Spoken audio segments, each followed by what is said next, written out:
Good evening, Grinders. Welcome to the Pre-Lock Show here for Monday Night Football on Rotogrinders. I'm Jordan Cooper, aka Blenderhead. Join with me, the man who I did the extended good evening, Grant, because you're in the middle of making 150 lineups over at Yahoo. Go over there. Should I be telling Grant? We should be. You're going to take advantage of some overlay, but I mean, the more that we tell people, the less it's going to overlay. Isn't that like a conflict of interest? I mean, it's a minimal amount. It decreases my ROI around 1%, 2%, unless there's a lot of people max entering on the show. So I have no problem with it. It's on those small ones where it's like a 500-person tournament that has overlay. I'm like, keep this to myself. Right. So if you want to go over to Yahoo, they got some overlay. We're going to be covering, they've got FanDuel, got DraftKings. Mostly we talk about DraftKings.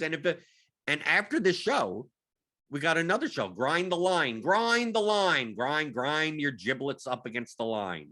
And that's brought to you by BetMGM.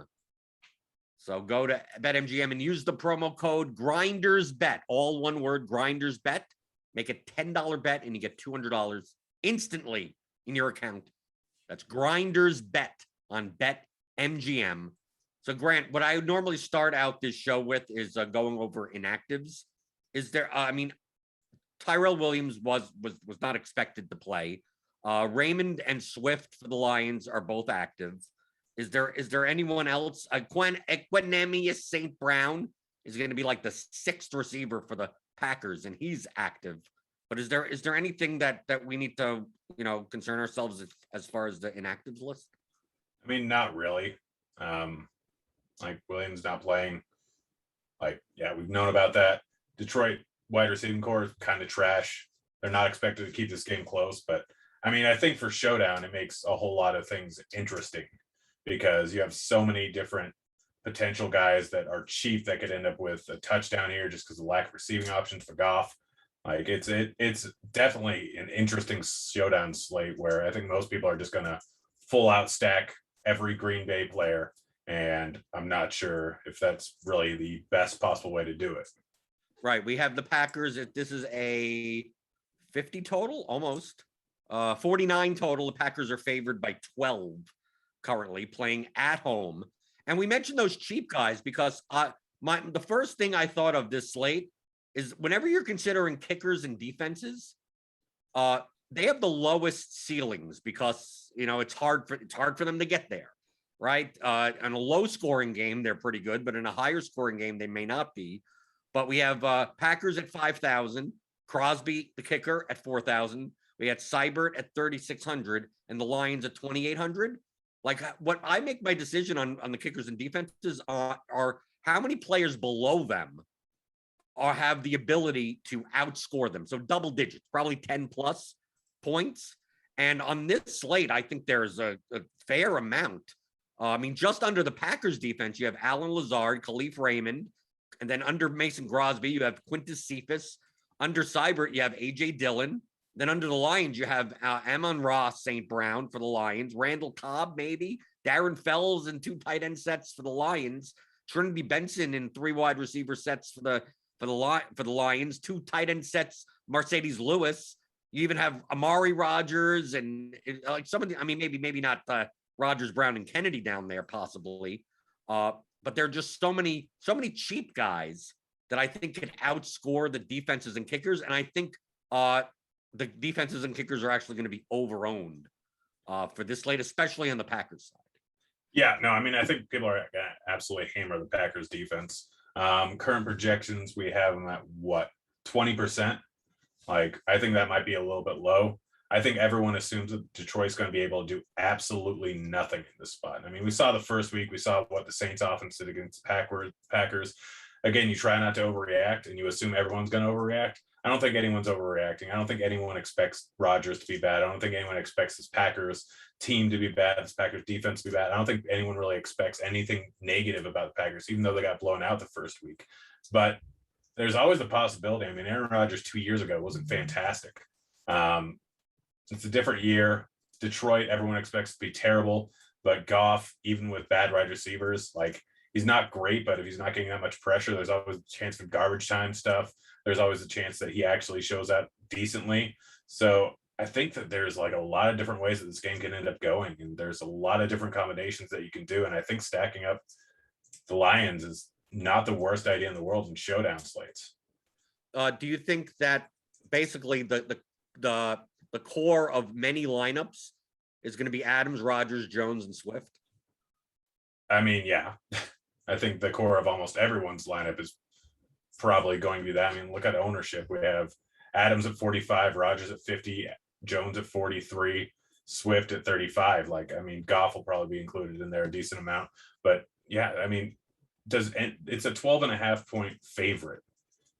Do you think anyone expects Detroit to have any possibility of being in this game? Well, the whole point of Showdown is not about predicting outcomes. It's about what's the probability of that outcome versus your reward. So, like, yes, I think many people are going to build these 5-1 onslaughts, but I think they're going to be much more heavily duped. I think even the 4-2s, I'm more likely to build more Lions lineups. I'm not saying I'm building Lions onslaught lineups, but I've sided with the 3-3 build. I'm building 15 lineups. And I think in all but one, I don't have Adams, Rodgers, and Jones. So like of all 3 of them together, I think out of 1 out of 15 I do. But in most of my lineups, I've limited them to 2 in a lineup, and some of them I only have 1. And then I'm playing more of the Lions passing game and more of Jamal Williams, taking Tunyon instead of Devontae Adams. You've got all these Packers receivers here. I think there are many ways to get different while still having, Packers, winning type of lineups. But I think since the field is going to build for a 31 to 10 game. And I'm building more for a 27-24 type of game, which is obviously less likely. But I think that that those type of constructions will go significantly lower owned than I just think if you jam in Adams, Rodgers, Jones, and Swift, no matter who you put a captain and whatever, you're going to be heavily duplicated. So like that 4-man combination, I would avoid if you're looking. Obviously, your goal is playing GPPs, playing the large field GPPs, and trying to take down first place with as little duplication as possible. Yeah, no, I mean, that's exactly it. I mean, obviously it's different depending on which contest you enter, but yeah, the big one, you absolutely do not want to get duplicated. Like you're almost, I don't mind, Grant, I don't mind being duped 5 times, but I'm talking about duplication of, 73-way tie at the top. Yeah. So, I mean, I'm trying to create lineups right now for the single game over on Yahoo and just trying to get weird here. And it's a little bit tough. As far as the captain spot on DraftKings, because obviously that's like the biggest decision you could make. We're going to see a lot of Adams and Jones in captain. Obviously, we'll see Rodgers. I think that's what I think. Number 1 captain. I believe we have the captain ownership over here. Right. Aaron Jones. Well, I have to include them because I didn't even play some of these captains. Let's see. Rodgers, Goff. Let's just put some of these. Put all of them back. Okay. So we have Devontae Adams in the captain, 19%, Rodgers 15%, Jones 13%, Goff 9%, Swift 8%, Hawkinson 7%. Then after that, it's just pretty much 3 and under. Adams, Grant, obviously makes sense. I mean, as far as wide receivers always have a higher ceilings than their quarterbacks, especially in these showdown slates. If you were building like a small field or a cash lineup, I mean, to me, Adams is. I don't see how he's not the top choice. Yeah, I mean, just it's full PPR, just the amount of volume he'll get. I get he only had 7 targets last week. Again, weird game, didn't go at all right. But you look back to last season, and he had double-digit targets in 12 of the 16 games. Like it's clearly Adams. For cash, he gives you by far the most safety. Like.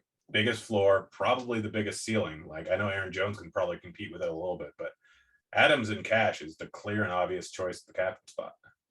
I think if you're going to play an onslaught, like a Green Bay onslaught, with the passing game, I would prefer Rodgers in the captain rather than Adams. I think people will build Adams, Rodgers, Jones, and then cheap Packer, a Lion. But I think it's more likely that if all those receivers you have from the Packers are in your lineup and they all score a touchdown, like Aaron Rodgers is going to be Aaron Rodgers has 5 passing touchdowns in that spot. So even if Devontae Adams catches 2 and gets 100 yards, Rodgers is still going to be optimal there. So I think for onslaughts, if you're going to include 3 Packers wide receivers, or at least catching options, I'd be more inclined to play Rodgers in the captain spot. And then the opposite for Aaron Jones. Like with Aaron Jones in the captain spot, I'm less likely to play Adams and Rodgers because you're just assuming rushing touchdowns. Yeah. Sorry, I'm changing up lineups here, trying to set all my rules because I haven't stopped. You're just setting rules now? I'm setting more rules. Right. You take a look at some lineups and go, oh, that doesn't make sense. I got to put another rule. Well, I mean, I've also been doing baseball content all day. This is my 3rd podcast in the last 24 hours, and I have 6 more hours of podcasts. So it's been a long day. Plus, I worked a 16-hour day yesterday. But I mean, I was waiting on to see where the overlay would lie in Yahoo. Right now, it's sitting at 32%, which is pretty solid. Hopefully, some of the people listening to this got on in there. But yeah, no, there's always more rules to add. Like I set up a whole bunch of rules and I just ran my first simulation to see who I was going to get. And yeah, obviously I had some changes to make because that's how it goes. But yeah, you know how it is. You're mass multi-enter. You use algorithms. Right, well, I just played 15 and I did it before the show. Oh, you think you're better than me? Yeah, I kind of do. Oh, well, sorry. Yeah, but you're the smart one. You're taking advantage of the overlay that I'm not getting to. Yeah, exactly. Like, I didn't expect this to fully be a thing.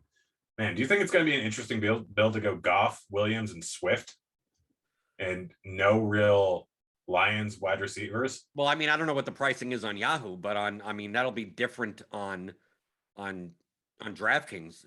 I'm not playing those types of line. I'm playing no quarterback in the captain. Now I'll go through Slate IQ to show what Eric Bimefor has for us, but I'll go through the chat a little, answer some questions. Obviously, you could post in the YouTube chat. Give me those thumbs. Hit the thumbs up button. There you go. It helps us out. And hit the subscribe button if you're new here, and hit the notification bell to know when we go live. Let's see. Andrew Sable has a great point.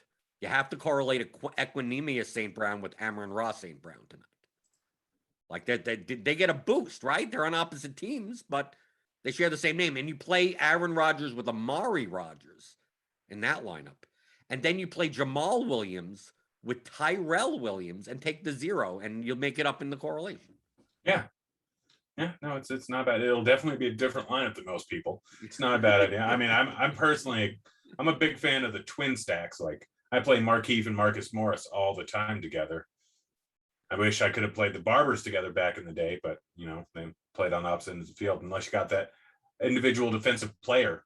But yeah, I don't know if that really playing the name correlation is probably not the best idea in the world. No. How about the revenge correlations? Geronimo Allison plays for the Lions now. Jamal Williams plays for the Lions. Cephas played ball in Wisconsin, and Tanyan revenge. Did Tanyan used to play for the Lions? I don't think so.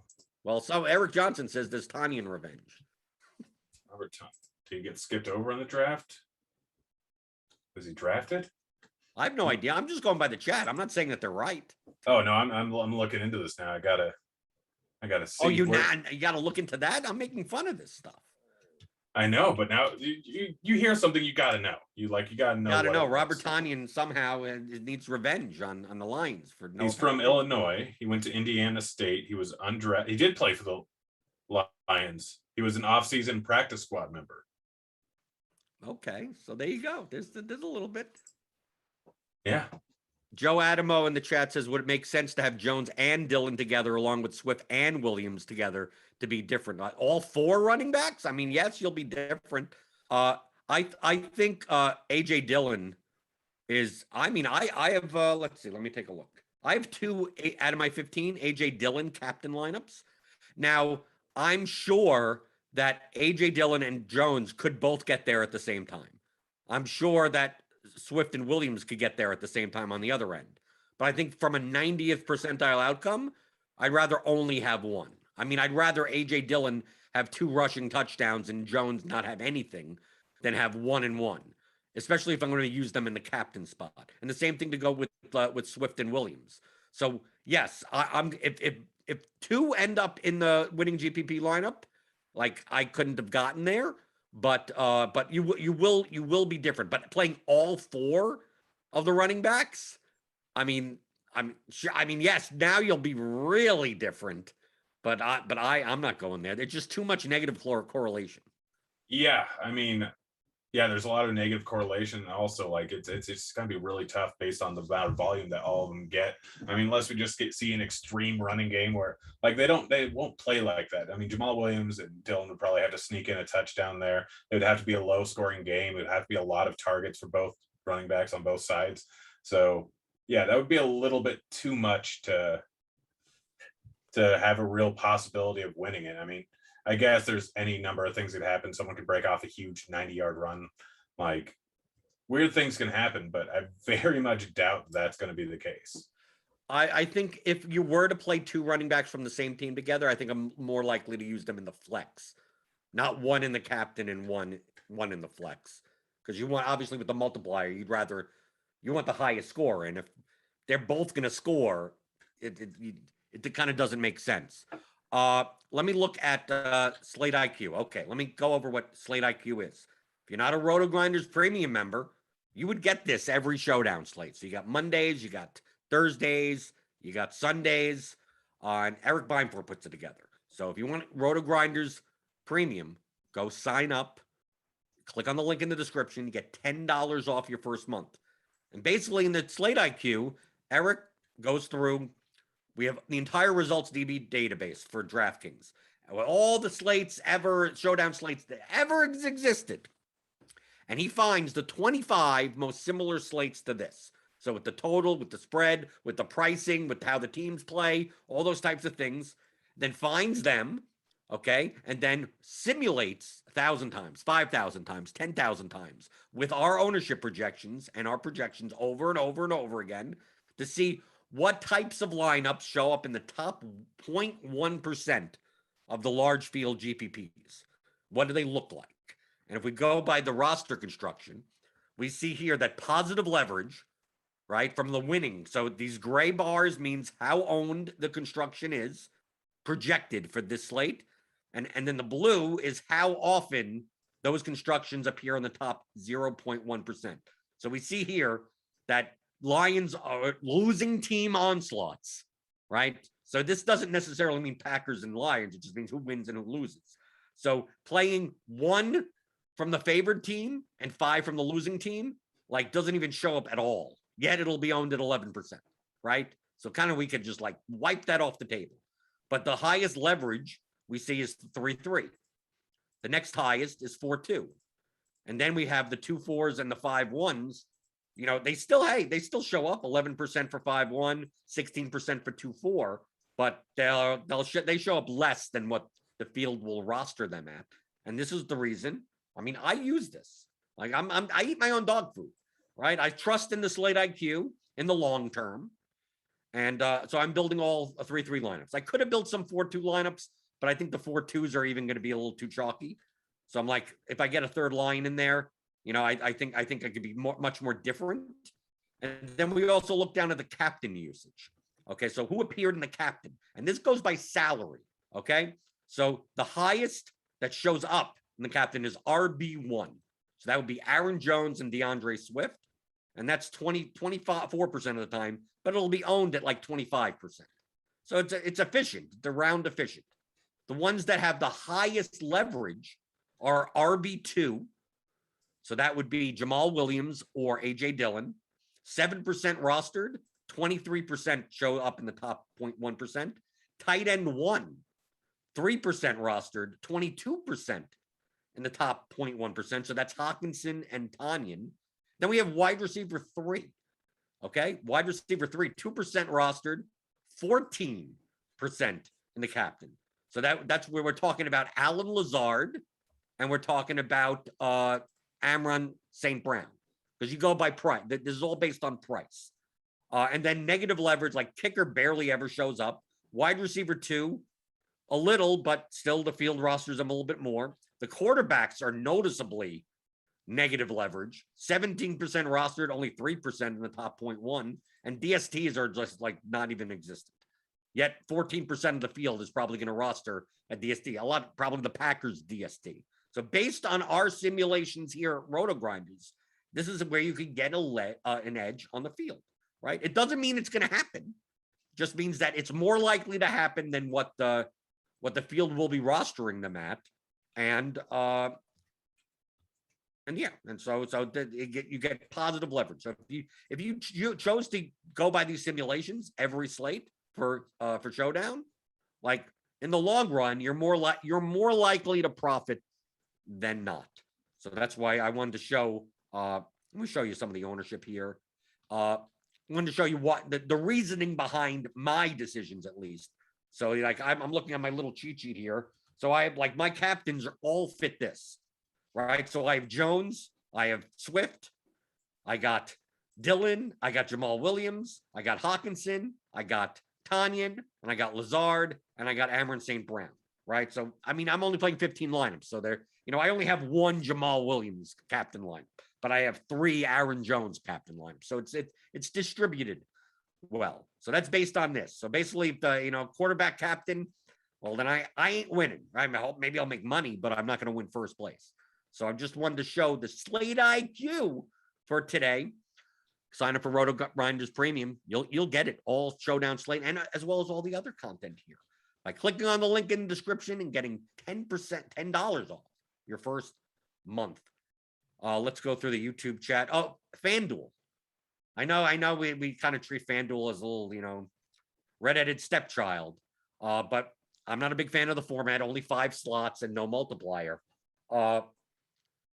Obviously, if you're going to play an MVP, it's going to be one of the big 3 from the Packers, right? I mean, without a multiplier, it's going to be very hard for anyone else. Maybe Goff, maybe Swift, maybe Hawkinson. Like, would you consider anyone else in the MVP slot on FanDuel? No matter So what. I can't even remember it. So you don't have to pay extra to put them in the MVP slot. That's right. Yeah, it's the same thing over on Yahoo. And I am in fact playing a decent amount of Swift in the slot. Like I think just even though it's only half point PPR, like he's heavily targeted in the receiving game. He's a stud. Like got a whole lot of looks last week. Again, that was probably mostly game script. But yeah, it's just I think that Swift is probably one of the better captain spots because what's his ownership for captain projection? Not high. Well, on DK is like 8%. But on MVP, he'll probably be lower on FanDuel. I think if you're playing a Lions player in the MVP, I think that's a better way to be different than play like a weird Packer. Like instead of don't play Alan Lazard or MVS in the MVP, play like a primary Lions guy and still get the other good kind of Packers in your lineup, and then differentiate in 2 spots and you're good and you're good to go. I think that's better MVP. I know people will try to, I'm going to play, they'll play Randall Cobb in the MVP. It's like, in what world does Randall Cobb end up being the highest scoring player on the slate? Probably less than 0.001% of the time. So I think on FanDuel, be more likely to play the good players in your MVP slot, but then get different. You get different elsewhere. You could leave 5,000 on the table elsewhere, but I don't think you need to get cute on DraftKings because the salaries multiply by 1.5. It makes the cheaper captains a little bit more viable. So like the cheap captains that I have today are like Lazard and Amon St. Brown and AJ Dillon. And then it still allows you to be different enough and still make good lineups because all those players with a 1.5 multiplier, like then they could possibly be one of the highest scoring players on the slate. But on FanDuel, probably not worth doing. Yeah. No, now I'm looking at Thrive. Thrive has a whole lot of overlay. Anyone who's listening, go on over there. Where is it at? You're the overlay hunter. Yes, I've always been the overlay hunter. Right. I mean, that to me, that's the easiest way to make money. Now the overlay went down. Now it was at 50%. Yeah. Okay. More questions about playing these running backs together. You can.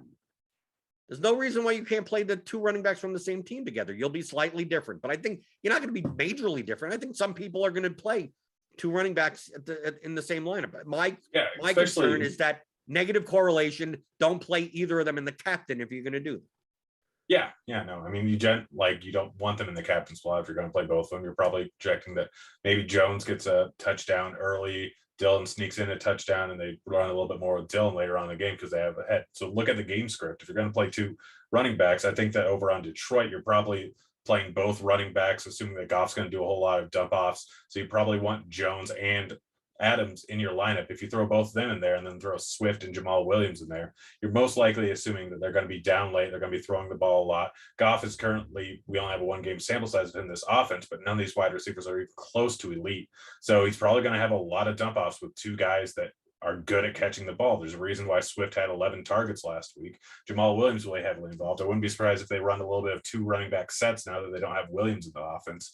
So it's a spot where you can play both running backs. I think it's more viable over with the Lions to play both running backs there because they are so heavily involved in the receiving game, and they likely will be heavily involved in the receiving game. So we know that last week, 1-game sample size, 20 targets between the 2 of them. You can pair them with Goff. I have several lineups where I have Goff, Jamal Williams, Swift, no other Lions wide receivers. And I just throw in something like Jones and Adams or Jones and Rodgers or Rodgers and Adams and throw Adams in at the captain spot. It's not a bad lineup. And it's something that as we've been going along throughout the show over on Yahoo, been doing a lot, but the same base concept kind of goes over on DraftKings and over on FanDuel. It's kind of the way that you're assuming this offense may end up being. And yes, they could end up covering the two running backs over on Detroit a decent amount, but still not a bad strategy here.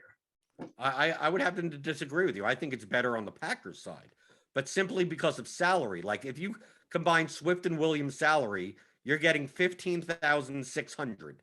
Aaron Jones is 10.4 and Dillon is 3,000.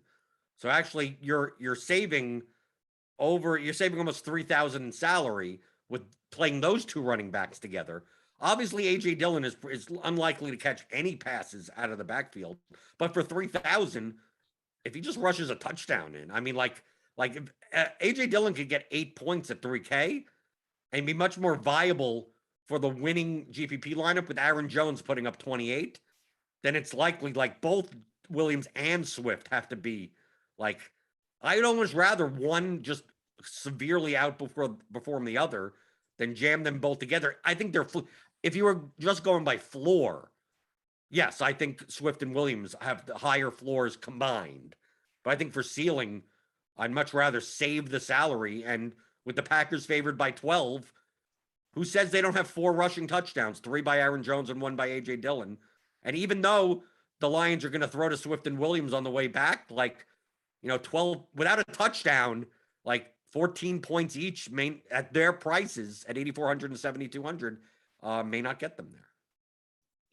Yeah, I'm sorry. I was looking at more Yahoo prices where you can easily probably cheaper on Yahoo. Yeah, I mean, Jamal Williams is $16, Swift is $22. It's a whole different pricing structure, but Swift isn't it's very easy to fit both of them. I have what you can fit in Jones, Williams, Swift, Goff, and Rodgers. You can make that work, and I think yeah. In the large field stuff on Yahoo, you'd never do that. I mean, it'd be so duplicated, it'd be ridiculous. Well, so that's why I'm trying to get a little bit different. I throw Williams and Swift and Goff into the same lineup with no other wide receivers, and then just throw Rodgers and Jones, where most people are going to end up going Rodgers and Devontae Adams in all likelihood because of obvious reasons. But again, it's just trying to figure out a way to be different over on Yahoo, and I'm figuring that out right now. I threw in my 100 lineups already, so I'm done. I didn't go 150. I like seeing the percentages be exact numbers, so I know that he's exactly in 15 lineups because it's 15%. I don't want to have to do the math. So for the Packers wide receivers that is not named Devontae Adams, who do you have more of between Valdez, Scantling, Lazard, Cobb, even Tunyon if you want to count the tight end,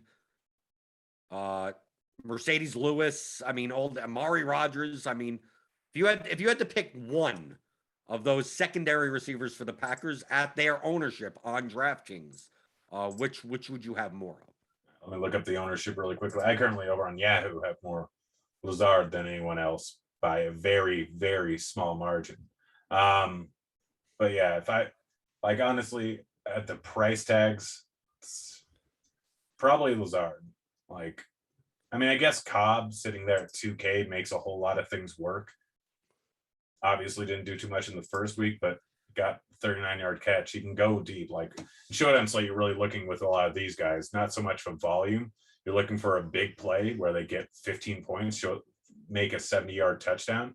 So Cobb or Valdez Scantling, but Scantling's too expensive. So probably Cobb or Lazard just based on prices and current ownership being drastically lower.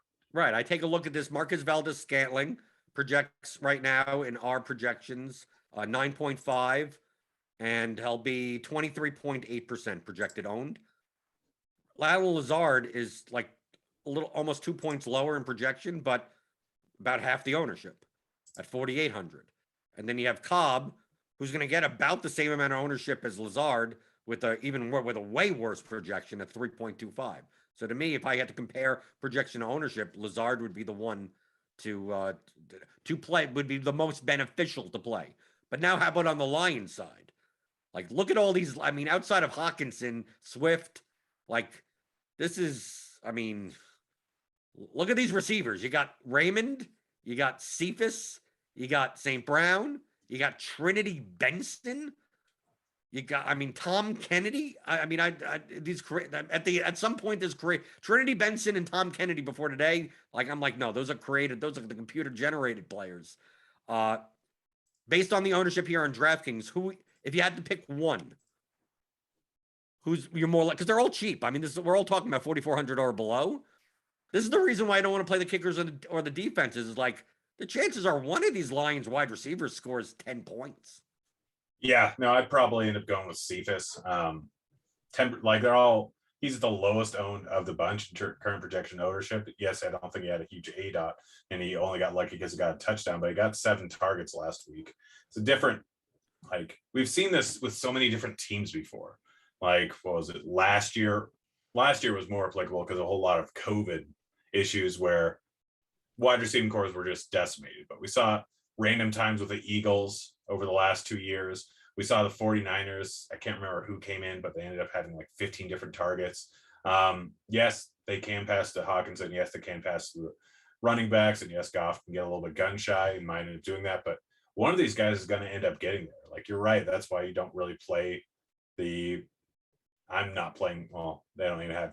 I'm not playing defenses almost at all over on Yahoo, but that's a whole different story. But yeah, one of these guys will likely end up getting there, and it's a complete coin flip. So you kind of go with the cheapest guys, or kind of go with the lowest owned guys. And right now, it's probably Cephas and Benson. Cephas being the lowest owned guy, and the second cheapest guy, Benson being the 1K guy that's supposed to be 11% owned. Do you think that Raymond comes in much lower owned than what we project at 16%? I mean, I still think that's low as it is. The fact that he had the Q tag for all this time, like I think more people are gonna. I think Rob St. Brown will be the highest owned out of the bunch. Yeah, he definitely will. But I mean, I think, if Khalif Raymond, I mean, we're talking. I mean, these are really bad wide receivers. If people look and like, oh, there's no difference between these guys. Like, why am I paying 4,400 when I could pay 3,800 or 2,400? And the Q tag has been on him until inactives or whatever. I mean, to predict this is, I mean, you're picking names out of a hat. Like, I have them all spread out. Yeah, just go 25% all of them. Right. I mean, but the point is that if you had picked one, I'm picking the one that has the lower ownership, regardless of the price, regardless of the projection, because these projections on these wide receivers are so fragile. We don't know what the hell's going to happen. Then we got like Darren Fells in there. For a showdown, a lot of times we play these showdown slates where we get a lot of condensed offenses, and it's like, wow, how do you be different? You have to play Alec Ingold as a fullback, or Andy Janovich or something that may only see the field for 3 snaps. We have a lot of people in this cheap range that will actually see the field for double digits amount of snaps.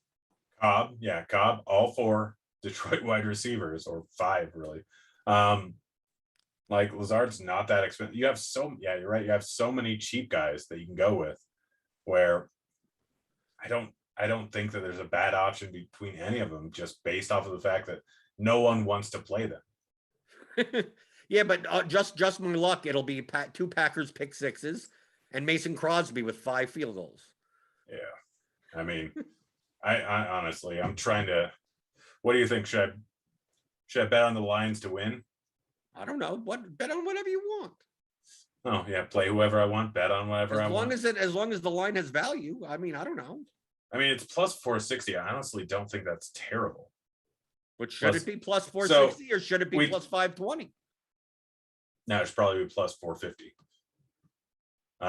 What props? I instead of the game, I like looking at the props. All the props are better earlier in the week. I'm very much a prop better, but so many people are, and so many people are intelligent, where if you don't get the props early, a lot of times they're not going to be good odds. Like, it's just the way that it goes. Everyone tends to bet I bet pitcher props, and every single morning, if I'm not up by 8, I generally know that I probably lost $100 because of it, just because everything moved. But there's not a ton of props that I really like on this game. If you want to talk for a little bit, I can look and I can find you one, but want to say one thing. BetMGM on the promo we're talking about, the $200 in free bets, because it's $200 in free bets, right? Yeah, you get to it. It just says $200 instantly. I'm assuming it's free bets. Yeah, it's free bets. So the main thing with those, you don't get the equity back. You want to go with long shots on them. So I think there are $4 $50 ones or $200 ones. I can't remember. But the best way to do it is going with longer odd stuff. Because over the course of time, assuming that there's no juice, we'll just say, if you place it on like minus 500 favorites, each $100 free bet is going to be worth roughly $10. Right. Each one you place on plus 500 over the long run are going to be worth $80, $85. So you want to go longer. And assuming the lines are efficient, you'd rather Yes. take the extra than if you're going to get it for free. Yeah. Yeah. And so but you also mentioned last week if you want to like secure money, regardless, is you take a 2-game parlay in 2 separate days, and then and if you win the first one, you just hedge it out on the other side, and then just lock up whatever the money is there. Yeah. So if you want you could do it with 2 or 3. So if you want, smart move is whatever you want to bet on this game. If you're using your free bet, parlay it with the spread on the Thursday night game. If you win tonight, hedge out on the other one. If you don't win tonight, then oh well, things happen. But yeah, you always I always do parlays with it, or I always do something like that, or plus odds. Like my favorite thing to do with is futures. Like futures not only is fun, I don't have money tied up because it's just a free bet. It's just fun. But also if you guys want, over on Caesar Sportsbook, there's Rodgers plus over 1.5 passing touchdowns, plus 100. But I like looking at the props to compare to like the projections. So like as far as like the receiving yards go, like we have Valdez-Scantling at 40 on BetMGM, Hockenson 54, Lazard 31, Swift 30, St. Brown 35, Jamal Williams 22, Cobb 16, Mercedes Lewis 5, AJ Dillon 6, Quintus Cephas was off the board. It's coming on for like 27. I'm assuming Khalif Raymond will come on the board you got 6 minutes. I mean, they kept Khalif Raymond off the board because we didn't know if he was going to play. But you could also use on scoresandodds.com and see, obviously, if you're line shopping, it'll show you the books and the lines, but also for DFS purposes of, where is the market going on these props? And then if you're a scores and odds premium user, it'll show you the Rotogrinders projection like right next to it. So we have right here receiving yards. BetMGM has it at 19.5. Yet our projections have it statistically the median of Aaron Jones's receiving yards to be 33.26. Right. So that would show that if you trust Rotogrinders projections, that would be a positive EV bet, assuming, these lines are low enough. It doesn't even matter what the VIG is. Obviously, if you're a Rotogrinders premium member, which you could sign up, get $10 off your first month, you could just go to the projections and compare back and forth. But it's so much easier to have it just implemented right here for you. And you also get some of the Grant. I know you post. It seems like anytime I follow you on Twitter, you're posting strikeout props. Yeah. No, I'm up about 68. I had a bad week, or I had one bad day where I lost 4 units. But outside of that, I'm even with that in there, I'm up 68 units. I've got a 62% win rate. 2 props I do like on tonight's game is going to be Valdez-Scantling under. Over at MGM, you get under 40.5. You can shop around to other places. I think it's slightly lower on FanDuel. And then also Swift over 28, I think it is. Depends on where you get it. Over 28.5 on FanDuel. If you got the MGM stuff, it's over 30.5. So not a huge difference, but Swift over and Valdez-Scantling under are 2 of the best bets. And also, if you're ever going to bet under on something, a lot of times it makes sense to wait until right up to close to the game like this, because no one likes to bet an under. Absolutely no one likes to bet an under. So they generally get hammered, and then you can always bet the under on a lot of things closer to games. So while I like to get my overs in early in the week, I like to wait on a lot of unders right before the game starts. But Swift is still a pretty solid one at 28.5 on the receiving yards. Is this the type of stuff you talk about on Grind the Line while you're live betting the games? We talk about literally everything and random things. Yeah. So right after this show ends, we go right into Grind the Line. I have 8 hours of podcast today. It's a hell of a day. Let's get Dean in. Do we have Dean in the back? Is Dean ready? Oh, just SBK. Let's get SBK. Yeah, I'm looking for. I mean, we have to hand off the show somehow. SBK, where you at? I also have to give up control of my screen, and I don't even know how to do that. Oh yeah, it starts at 6:15, not 6:20. Gosh, numbers. So many numbers going through my head. Only 8.5% overlay over on Yahoo. See, they caught up to you. You should have never mentioned it. I mean, I'm more than happy to. Plus, I think that's not what's not baked into there is the live final seat isn't included in the prize amounts. You know what? I'm gonna do the math right here. This guy. Hey, boys. What happened to you last week? Apparently, you just forgot about it. No, I was in Philly for the DraftKings MLB thing with Cal, and just kind of traveled home and got back a little bit too late to get on that show. Plus, I had like 6 hours of projections to do for week 2. So yeah, that was about enough for me. So you guys go on for what, like 3 hours during the show? The entirety of Monday Night Football. Well, that's a pain in the ass. Yep. I did the sweat. Yeah. Hey, I did the sweat show for like 6 hours straight every Sunday. So, that's right. Oh, what? You think you're better than me? Yeah, I said that before. Okay, yeah, that's still fair. Just wanted to know if things changed after talking to you for an hour. Well, now you see why we don't do the sweat show anymore, because doing a 6 hour long show. Yeah, it sounds good in principle, but in practice, it's just I need to schedule bathroom breaks in the middle of stuff. Oh yeah, no, that's the nice part about having 3 of us here. If you have to go to the bathroom or get booze, which I absolutely need a drink right now. I just made one. Howdy, rosé. Bring the rosé. Who are you talking to? My fiance. Oh, okay. Like I'm not lit up enough. There we go. Yeah, no, free live final entry on the Yahoo single game. So the overlay is actually more. Well, that's only you win first, obviously. With the lineups I made, I'm either getting first or last. Yeah, I like to party. Also, I need Robbie Ray to get more strikeouts.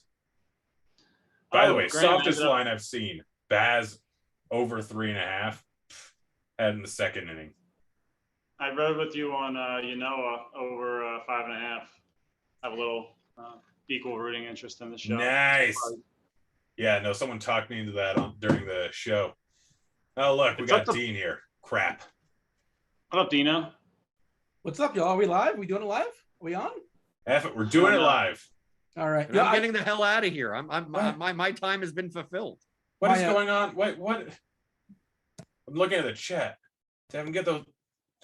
There we go. What's going on in the chat? Are we live already? Spam. It was spam.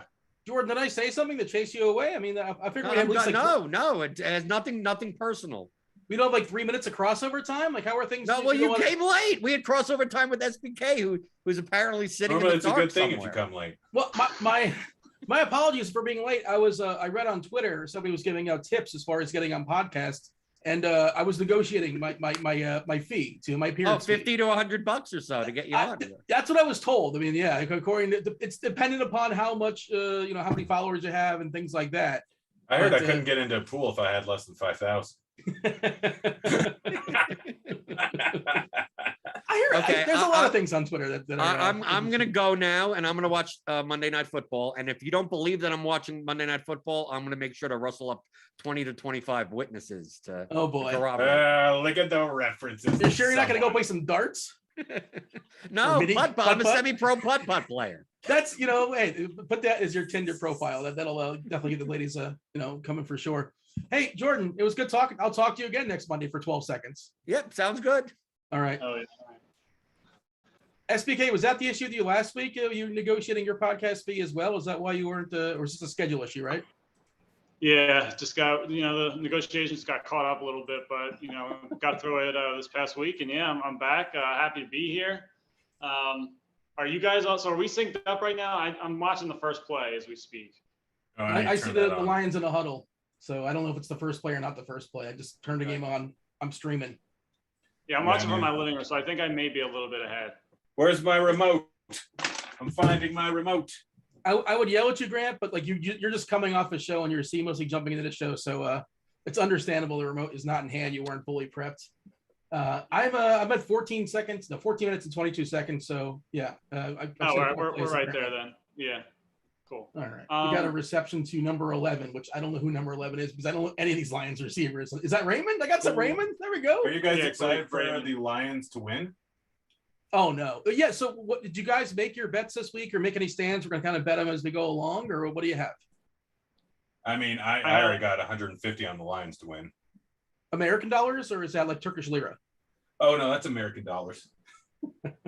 Oh boy. I have an over 48, and I did end up betting Robert Tonyan to score anytime at plus 200. I don't love the number, but I have a weird amount of conviction that he scores a touchdown today. We got a big play, boys, right out the gate. Buckle up. Just tell me. Just tell me, darn it. Oh, you're not watching? See if it's a 45 yarder. Oh yeah. Where is your remote? Where is it hiding exactly? It was under my green screen. Oh, well, there you go. Who is that? Cephas? Quintez, yeah. Wow, you actually are a little bit ahead of me. Oh, well, there you go. So no spoilers? So should I wait for you, or how does that work? I'll wait like 10, 15 seconds. Yeah. I mean, it's we're never gonna be. It's not gonna be perfect. Does it look like I'm sitting in like a dark dungeon right now? No, I'm not even watching. What? Say it looks like you're on one of those casting couch movies. I've heard about it. I'm in my new place now, so it's a little bit different setup than you guys are probably used to. A lot of white walls in this place right now. All right, so Detroit's inside the 20. We're at the gate, 3 minutes in. Goff dumps it off to, I believe that's Hawkinson for about an 8-yarder. TJ Hawkinson. Just slipped on his head. We should say hello to the chat. What's up, chat? How's everybody doing? They're probably all just coming off watching. Grant, we have copyright. You can't just flat out sing songs online. I said Hawkinson. It was clearly parody. I am known as someone who does parody. Yes, therefore, you're the Weird Al of DFS for sure. Look, did you ever watch Nathan For You? Oh, that show is brilliant. That is you remember the fake Starbucks episode? Yes. It taught me a lot. Yeah, the whole thing is just so clever. I love that show. Comedy Central. It's on Hulu. If you have any interest, just how do you describe that show, Grant? Because it's a tricky show to describe somebody. Just dry him. Oh gosh, I'm so excited for Detroit to win. First down for a revenge game. Nice start for them currently, yeah. Wait, was that Swift or Williams? I think that was Williams, I think. That's Williams. Oh, I entered 100 Yahoo lineups. Jeez. I have a whole bunch. I have 149. I didn't want to max out. I got to be conservative. Bankroll management's important. I made 149 lineups in Yahoo. Did I miss something on Yahoo? Why are you 10% overlay? It's a great contest because it's not just that. It's not the contest is not too full. There's not that too many entries. It's a flat payout as well. $200,000, $20,000 in first place. And first place, I don't know how this works. You're supposed to get a live final seat, but you're also probably going to share it with somebody. So maybe they just give you the equity. I think they do a contest. Okay. Yeah. Playoffs. I knew somebody would get that. Of course we got that. Who famously said that? Come on, Grant, give it to me. Who was it? It's an old school coach. He no longer coaches. Herm Indianapolis Colts. His son was a coach. Yeah. For Jim the Mora. Saints. There you go. No. Is it? Yeah. It was Jim Mora. Playoffs. What was Oh, go ahead. What was the? I feel like there was a Herm Edwards one. Oh, you play to win the game. That was it. That's what I was thinking. He's still coaching. He's still coaching for me. He's in the NBC booth. He's just hanging out in NBC. He coaches Arizona State. We have a touchdown, boys. Always. Yeah, that's right. How is he doing both? And Cephas is the man because he's caught that 50-yard touchdown, 50-yard catch, and like a 10-yard touchdown, 5-yard touchdown, whatever it is, doesn't matter. Hey, Packers. Good thing I just said that Cephas was the best play earlier. Well, I need to get my phone real quick. I might do some live betting here on the Packers. Why don't you text me these things? Yeah, we have to take a look as far as what's going on the live bet wise, because how much is the market going to overreact to this, Grant? Not much. I'm okay. So I haven't looked yet. My guess is the Packers are going to be minus 350 favorites. Minus 400 favorites. What were they going in? That seems like a big number. Minus 300. They were minus 650. So minus 300 favorites right now. What was it, like 11 as far as the line? 11-ish? 11.5, 12.5, depending on where you got it. So I got the Lions at plus 450. I could technically cash out for a pretty healthy gain right now. So are you considering doing that, or you don't want to do that? I mean, I'm probably going to hit both sides of the game. Minus 300 is a pretty solid overall line. I fudged up and I didn't switch over computers. Explain that to the people in the chat. We want to say hello to chat. What's up, chat? Do you like to subscribe? When you're on a Zoom call, you can't. Location services don't work. Why is that? Because things are ridiculous. You live in a society. I have 2 separate laptops for this scenario. One of which is not charged. So I'm plugging this in. And Devin, you might have to be ready to switch me over. Devin, are you going to be ready to switch me over? Because you're the best producer in the world and you're a very handsome and smart man. To my other laptop. Grant, well, I'll leave the Zoom and I'll come back in. Is that all right? Why don't you love me, Devin? There's an awkward pause there. I was waiting for something to be said, and he's just like, let's let that sit there for no particular reason. Devin, is that all right? Okay, good. Goodbye. Oh, man. Devin, like, you even like pause. Like, yep, that's what I got to do. I'm going to get out of here. Do you want to tell the people about our BetMGM plug? Let's see. You want to use the promo code GRINDERSBET, GRINDERSBET, GRINDERSBET, all one word. Bet $10, you get $200 instantly there at BetMGM. And when Grant comes back, he'll tell you how to best use that, because he has some strategies on how to best implement that when they're giving you money to bet with. And I guess we'll give him a second to come back. Keith, did you say you're betting something live? Are you able to make that work there in Tennessee? Yep. I just bet $100 on Packers minus 6.5, minus 105. Devin, if you want me to like put that in the chat or something, just let me know if that's easier. But yeah, that's the first thing I have here live. The only other things I have, which I think I said a little bit earlier, is the over 48 and Robert Tonyan to score anytime plus 200. Yeah, and you guys in the chat, like, we're happy to interact. Whatever's in your mind. We have 3 hours, man. Get comfortable if you're always going to hang and watch the game with us. Whatever y'all want to talk about DFS wise, SBK Keach, you guys are not aware, he works in the projection team. If you have RG Premium, you have some questions about that, I'm sure I'll be happy to answer it. And Keach, you weren't here last week, but whatever comes up in life, all sorts of randomness. We talked about movies. You don't know who Spuds McKenzie is, do you? No, I know I never heard that in my entire life. You've never heard the Spuds McKenzie? Okay. Spuds McKenzie? Yeah, he's like the coolest dog ever from the Budweiser commercials in like maybe the early 90s. I remember the Red Dog. I remember like that little Red Dog logo. Was that like a beer? Red Dog? Red Dog, I believe, was a beer. Yeah, and that was a beer that like college kids or high school kids and college kids, that the cheapest beer they can get their hands on. It was like Natty Ice or whatever, essentially. I don't know what your cheap beer of choice would be, but I've since I never really got into that. I just couldn't do it. I mean, I was too much of a snob, I guess. But is Red Dog not a thing anymore? Did he not produce that Red Dog beer? I don't know. Like my parents used to like outfit me, and I think like little t-shirts they get from like free like buying cigarettes or something. Because I've had like Red Dog shirts, Newport shirts. Like that was like what I wore as a kid. I love it. So like whenever I hear a dog, like anything involving beer, cigarettes, I immediately. So there was Big Dog t-shirts. Are you sure you're not thinking of the Big Dog t-shirts? There's Big Dog t-shirts. That's nothing to do with alcohol. Okay. No, this definitely had something to do with alcohol. I mean, I still love that Red Dog logo. It's a pretty good. Grant, do you know about Red Dog beer by chance? Nah, never heard of it. Oh, before your time. Yeah. Did you get your bets in? I have not yet, but now I have the ability to, because I have now a second computer. Nice and 5 screens. What are you heavily overweight on as far as this showdown slate? I don't know. Apparently, I have no idea. I don't know either. There's so many Mondays and Sundays. I work combined around 40 hours. Like I'm at a 40-hour work week by the end of Monday. So I have so many things going on that this show, I'm just going to sit here, drink some delicious canned rosé because I'm classy and shit. Yeah. I didn't swear there. Good for me. I almost said a bad naughty word. Yeah, well, we don't want to get demonetized. I don't even know if that's a thing or not. But yeah, the kids are listening, Grant. You got to say earmuffs if you're gonna do that for the people. Jones Sounds on good. third I and now one have takes it around the corner. $900 on the Packers. So I promised the people in chat that are hanging out, I gave out the promo as far as BetMGM.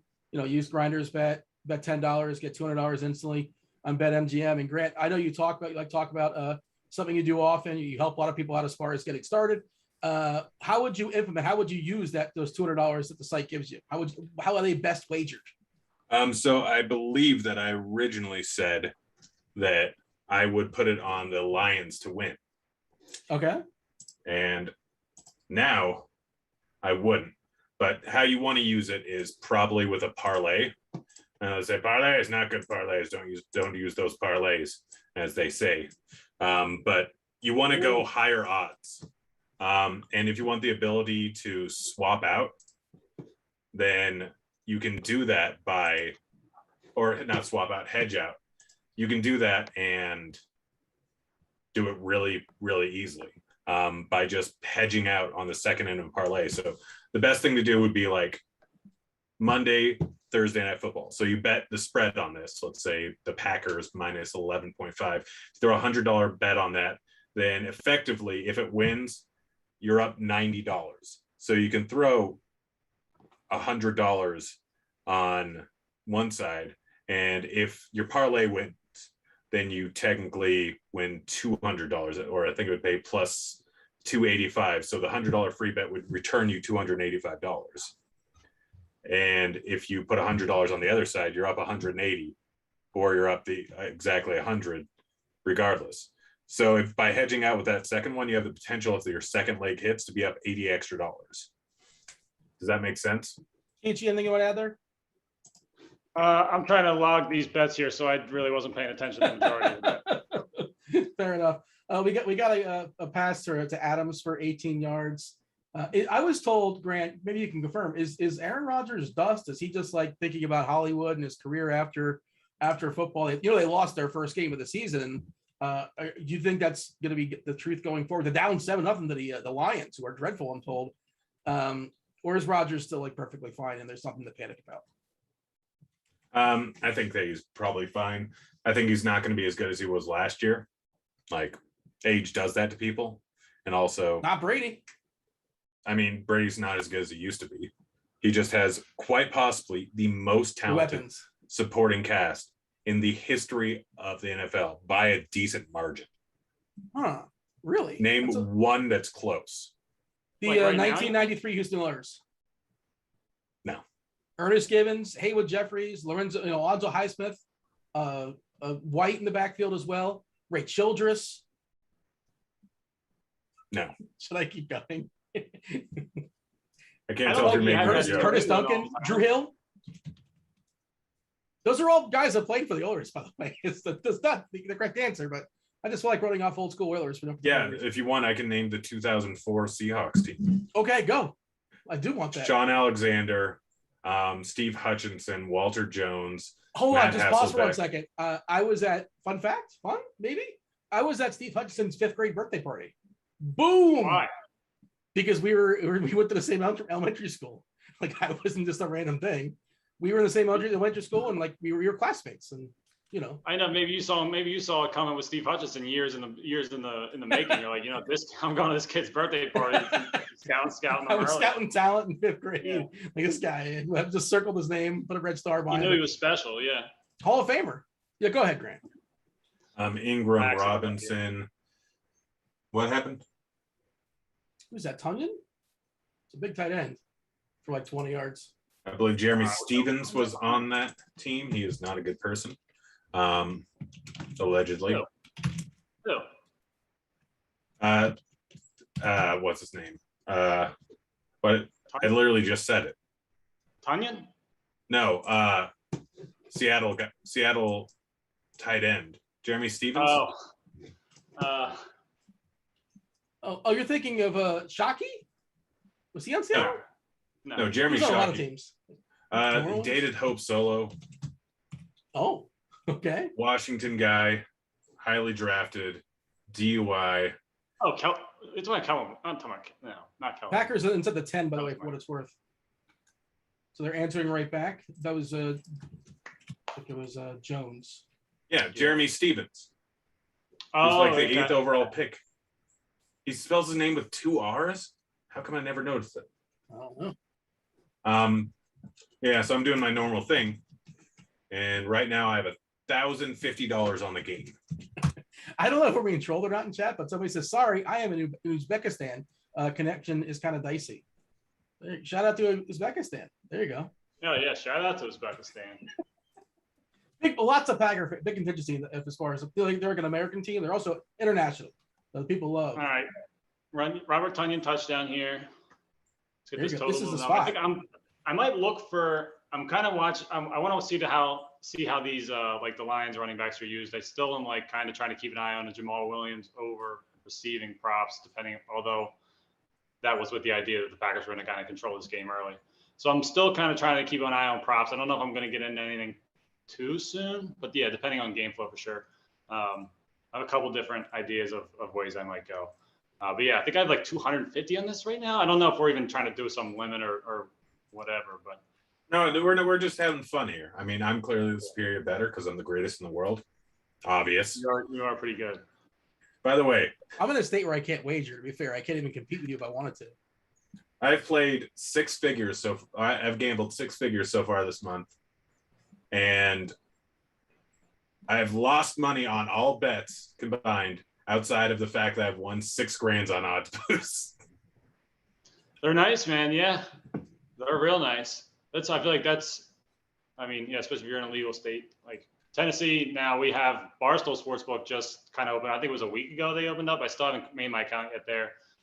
Make sure to utilize the risk-free bet. Oh, Aaron what is it Rodgers, up the to? sleazy touchdown pass to Jones, that little pitch forward. So he gets the touchdown pass, and that'll work. There's you have double dip. You have them both. How much do you think they're going to overreact to this one? I'm guessing that the Lions are going to be plus 170 or 470 underdogs. So like minus 600, something like that. Minus 650. So Packers will be almost minus 650. It'll almost be pregame, but probably not quite there. I mean, I'm seeing 400 here. I need to have one more sports book open. Darn it. I wanted to pounce on that. They were at plus 400 over on MGM. So honestly, right now is a good time, if you have that free bet, to throw it on the Lions. It's at 340. That's not a bad line. Again, Lions are going to win this game. Well, I mean, that's not going to happen. The Lions aren't actually going to win this game. All right, chugging bet. I don't want to. I mean, like, whatever. But there it is. Lions plus 400. Boom. They're not actually. Is that where the majority of your money's going to be? Is Detroit money line? Or are you just kind of trying to get both sides of it throughout the night? I mean, right now, technically, I can't lose. So I don't see what you have. I just threw money. Ooh, free bets. I might as well throw these free bets on Detroit money line. By the way, the chat, I'm just kind of getting a peek at it. Apparently, they're throwing out some more old school Seahawks. Do you remember Corn Robinson? Yeah, he was also on that.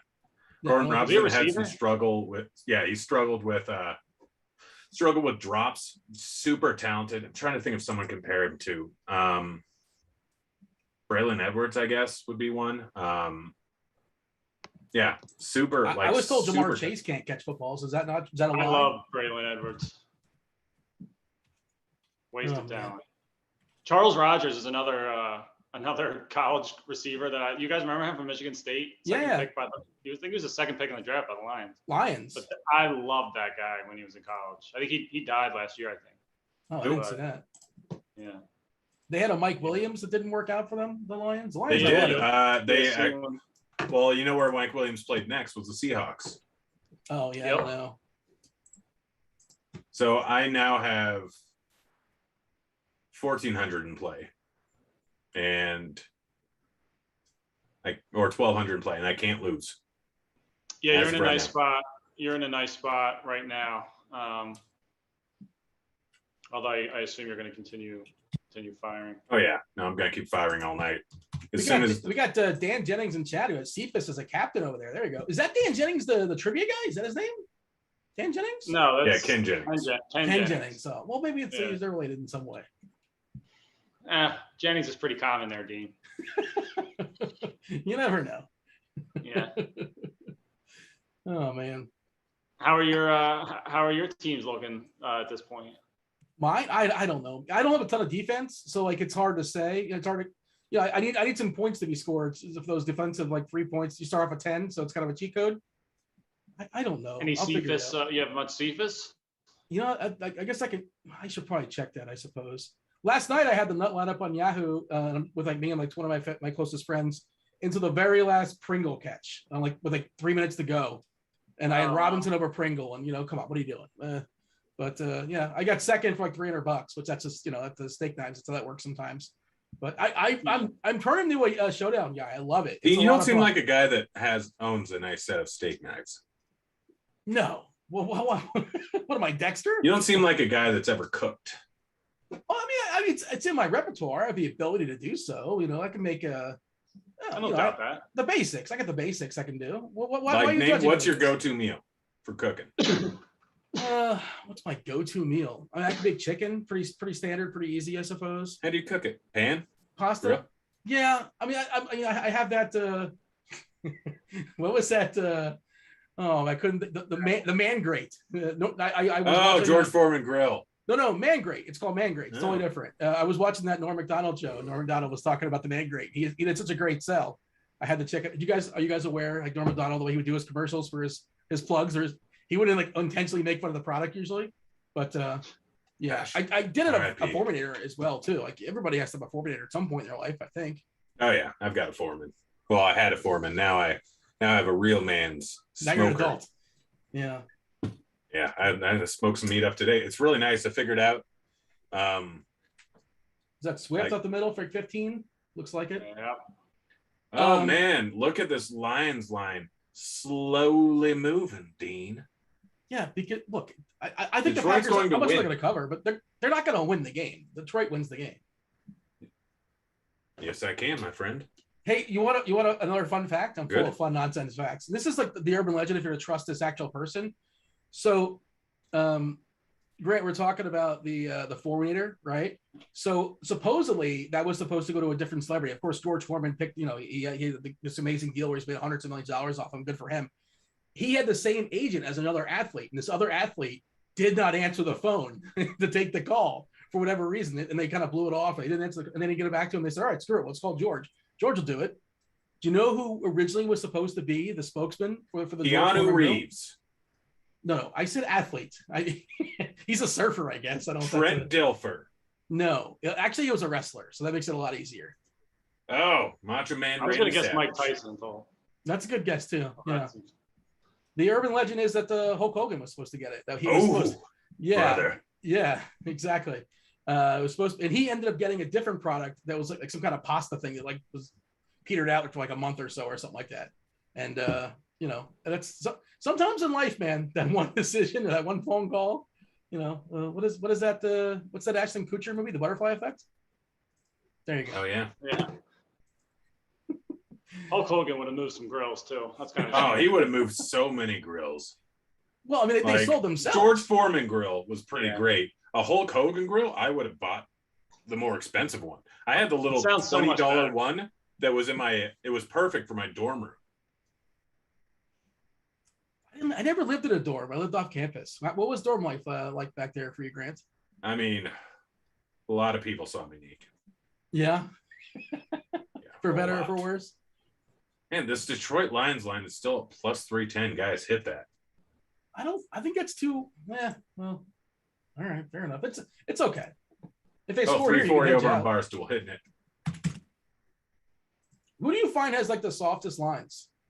Depends on every single thing. It depends on what you mean by soft. Yeah. I mean, Caesars has the least amount of juice on football generally, or non-football and baseball generally. PointsBet, if you bet enough ahead of time, I think it's 2 days, they have no juice lines for football against the spread.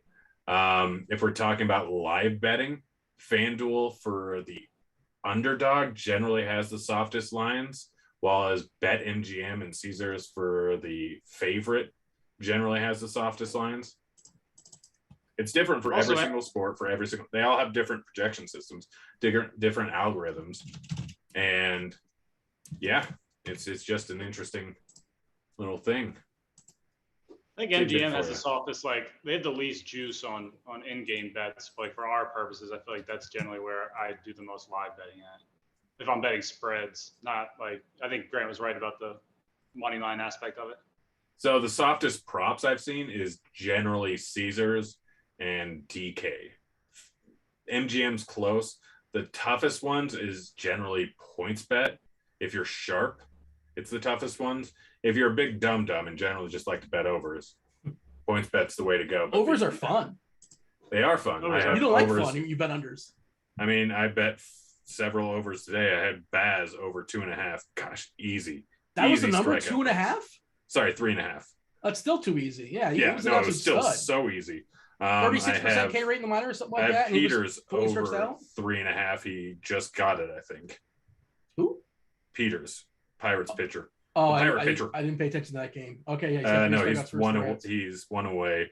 I have Ray over 8.5. That one might not be looking great. That's not going to happen. Unlikely. 75 pitches, 4 strikeouts. And Dude, then I Dylan have Peters seems like a guy you would really like. I'm a big.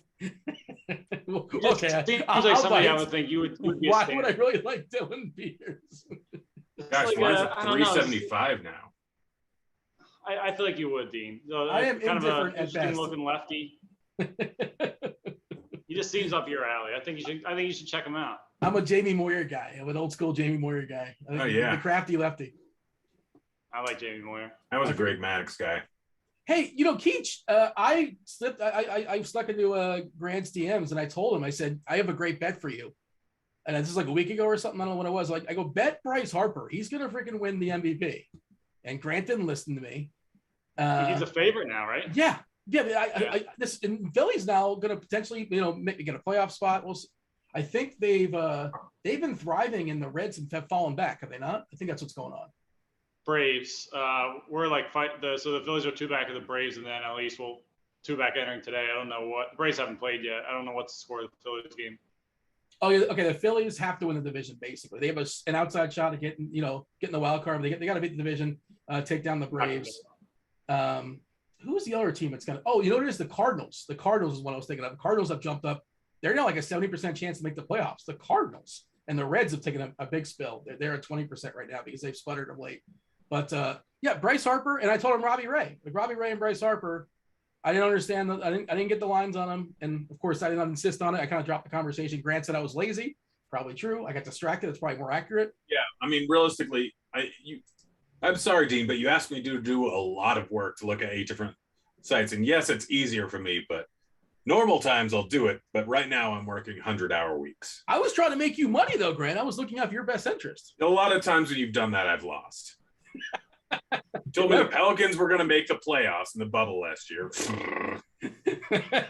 You told me about Houston, or you told me about San Antonio plus or minus 14. You always and reference they this one game where lost. you got hammered because they played against like 7 dudes from the G League. Like it's not my fault that they lost. Yes, I'm like, why isn't this line moving? I don't think that's a great bet. Dude, it's got to happen. I'm like, all right, F it, I'll throw 1,000 on it. Boop! I just lost a 1995 Honda Accord. What is the I needed that what's the 1990. blue By the book? way, What's the I blue got my book on a stimulus 95 check finally. You got a stimulus check? For this year, I think they're going to take it back, so I'm not even cashing it. Congratulations. Take it back. So I don't think I don't qualify for this one. I haven't looked at the things yet, but I don't think I qualify. Unless I didn't get the first 2. Yeah. I don't know. I don't know. Start of the second quarter, 7-7. Detroit's got the ball on their own 40. First Yeah, play. what is the Double play action, screen to the wide receiver, to the running back. This could be interesting for Swift. He breaks Oh, off wow. about an 11-yarder. Uh, Oh, was that 2nd and 20 or something? Or what was that? yeah, second 20. Yeah. Okay.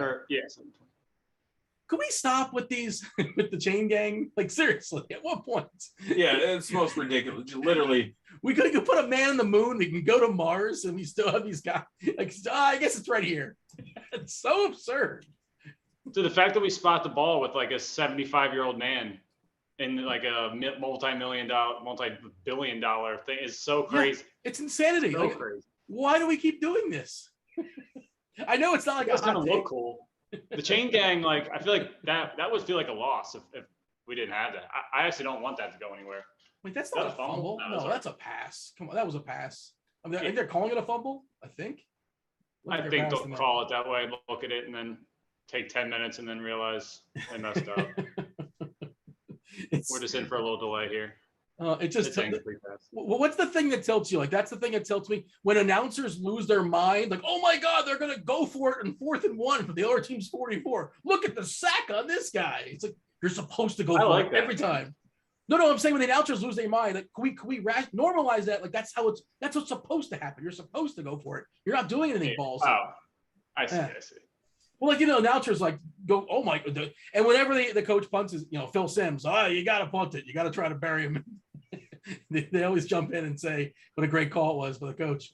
Yeah. I feel like something I've liked the last 2 years is like when a team's down 14 and they score and like the announcer will be like, oh, like I wonder if they go for 2 here or not. Like, they still be a 2-possession game if they don't get it. Like, they're only down 8, but they get it, they're down 6. Like them explaining that is fun. You can tell like who's really looking forward to doing that when they get the opportunity, they hop right on it. You got one, Grant, or maybe somebody in the chat has one. What's the thing that tilts you guys that we got Sean in the chat says he placed a Bryce Harper MVP ticket at plus 1,000 placed on August 7th. So okay, that's a month and change, but nicely done. That do you hedge out on that? Do you bet the other side? Bet Tatis at this point, just in case, or no, you got balls out. It depends how much you threw down on it, but yeah, I would probably just ride it out. Yeah, it all depends on your threshold, how much you need the money, like how much it'll be beneficial, because there's marginal benefit to different amounts. Let's see I don't know what Tatis's odds are. Dean, I think they were around the same as Harper's. It's really not. They're neither. I think it was like -110 and -105 or something. It's pretty close. It's depending on where you're looking. I looked yesterday, and Harper was a slight favorite over Tatis, but. The Padres have sputtered. The Phillies are thriving, and Tatis has not been good either for the last seems like a month or so. Dean calling him Machado screaming at each other. Dean calling him Brian Harper instead of Bryce Harper reminds me old Brian Harper that we need to try and get him to name the good old Ben Harper singing that good music on the It's one of the best players in the league that Dean covers for a living. But we need to get Dean to say the wrong state for the team on one of these teams, either tonight or one of these Monday nights, because he kept calling them the Oakland Raiders last week. Oh, well, that's because they changed names. Yes, I also called them the Oakland Raiders. That's excusable. Guys, don't forget to like and subscribe on the YouTube channel. I just liked it. I got a 37. Gosh, I'm great. Well, I'm going to be calling them all the intentional wrong cities trying to trip up Dean, so. I still do the Washington R words. I don't even know if you know a lot of this. I do that all the time. I write it down sometimes. Like when I'm writing, I still write. Go Cincinnati Lions, so. What about next year? We're talking Cleveland baseball. What is it, the Guardians? Guardians. Oh, yeah. There's no chance I get that one. No well, you just got it right now. I mean, like when I'm just like not thinking about it, like just saying that team, I'll say Cleveland Indians 10 times. Grant, plus 360 on BetMGM for Lions. I got it plus 410 over on FanDuel. Well, never mind then. That will be more, wouldn't it? Hang on, check the more. Check also the UCF map. Caesars, you can get it plus 420. Smoke up, kids. I'm pulling up the DK Sports up right now. I'm curious what do you guys have on the fly? What the Bryce Harper MVP is right now? Is it basically a coin toss? I think he's a slight favorite over Tatis. Yeah, depends on where you're at. Ray's taking over Cole. The Yankees aren't making the playoffs, I don't think. Like Ray's winning that Cy Young. So I think Cole might win the Cy Young. I think Ray's going to win the Cy Young. Do you want to make a wager on that? No, because I could do it on the sports books. Yeah, but we'll cut out the juice, and I can humiliate you at the same time. So it was a win-win. Oh gosh, yeah. Ray's all the way at minus 280 now. Yeah, but what was he at when I was telling you to bet Ray? I don't know, plus 120. I have Garrett Cole minus 150, so I already got money on it. He's not. He also got shelled the other day. He gave 7 runs, so I think it didn't help. And the Yankees are falling back over the weekend. I think Friday. Okay, Saturday. that explains. I was in full on football mode. I was out on baseball too over the weekend, so I just kind of saw a blurb on it or something. Yeah. Well, I've got a lot of money on them Lions. When they pick 6 at here, it's going to be nice. No, because did you play Lions defense in your DFS? No, I don't care. I have more money. I'll have more money by the end of this game. Also, I only played over on Yahoo. The Yahoo, as they say. Devin, you should keep score and kind of let if you give Devin more things to do. Egregious things said, like let's see if he can kind of keep score and note what they may or may not be and chime in at like halftime or something like that. I'm right on it, Dean. First egregious thing is giving Devin more work to do. It's like, he's like, I got so many. He's spinning all the plates right now, making everything. Devin asked me to go on the show before this, after I've already been on a show today and was on a show last night, and I'm on a show after this. This is the 5th in a line of 7 or 8 shows that Grant is doing in the current 24-hour window. Yeah. Have you had your fill? Have you had your quota of Grant? Are you tired of hearing his voice, Devin? No one is tired of me. I bring the heat every single time. Yeah, but you're going to lose your fastball at hour 4. Huh? You're going to lose your fastball around hour 4 or so. No, I've got rosé with bubbles. Bubbles keep you hydrated, and they also give you energy bubbles. I don't think that's true. I think you're just making stuff up. No, they actually dehydrate and they decrease bone density, but that's beside the point. Oh, density, you're going to bust out on us. Oh, sorry, I know things because I'm a genius in the voice of our generation. I just told you about Hulk Hogan. I told you about Steve Hutchinson. Deep pass here down the sideline. Yeah. We've got one decent lineup on what's it called? On Yahoo? the Yahoo. Do you even start looking until like third quarter? Like, I don't know what's I got pieces of everything. I don't know what the I like to do things and stuff. Yeah. But yes, I don't know why. Look, it was demoralizing because I was winning like 15 grand until on the what game was it? I think it was Thursday Night Football. Oh, it was Washington, the football team. Ooh, look at me, I did it. Versus the Giants. And like I was winning 15 grand and I had like the perfect thing set up over on Super Draft. And then what's his name? Slayton dropped that pass, which would have locked me in for first. And instead, the guy who put Gano in captain with a 3x multiplier got a 50-yard field goal. And I lost. That's like 15 points in my UCF math. I think that's correct, right? 3 times 5. It was a 30-point swing for me, and I still ended up getting 4th place. It's brutal. Dean, what happened to UCF the other night, man? Oh my God, I don't even want to talk about it. Speaking of Gus Malzahn, I could see why they ran him out of the SEC. What a brain dead. Like one thing you have is an offense that can work, and you have a defense that doesn't work. Let's punt the ball on the 44-yard line. What are we doing? Oh, insane. Yeah, I had money on them. I had like some things involving their money line, which was, that was disgusting. Coverage sack for Detroit, 3 and out for Green Bay. Oh my gosh, but don't bet the Lions. It's such a bad bet. I'm Dean Shavelson. I didn't say don't bet them. I said they're not going to win. Dean. 2 different things. I didn't say don't bet them. I said they're not going to win. You can leverage later on in the game if you want to. The worst part, which they're going to win. The Lions are going to win here. All right, I keep offering you a chugging bet, and you don't take it because you're a little biatch. Okay, sure. We'll have but I mean, I can be able to pay it off tonight. I don't have a beverage on layaway that they can just run off and. But sure. Oh my gosh! Well, that's fine. We can do it on our next show together, like we always do. Okay. Yeah, fair enough. I will take the pack, and you can have the Lions. The Lions judging from how today's gone, I probably have 20 to 30 more shows this week. Well, Grant, you're a hot commodity. You know what it is? They want to get as many. You're just that good, and you're a part of the A team. You're part of the A squad, and then A team. Been this way since. Gosh, great song. What are you singing? Great song. A team. A team. A team. Yeah. It's different because like I think of A Team, I think of the old TV show, the A Team, and it's a absolutely fantastic. It's not a fantastic. It's a terrible show. If you're 7 years old and the child, are you kidding me? The A Team was not good. It was not a good show. It was terrible. But I was an idiot kid and I thought it was good. But as an adult, I woke up and said, "Wait, this was terrible."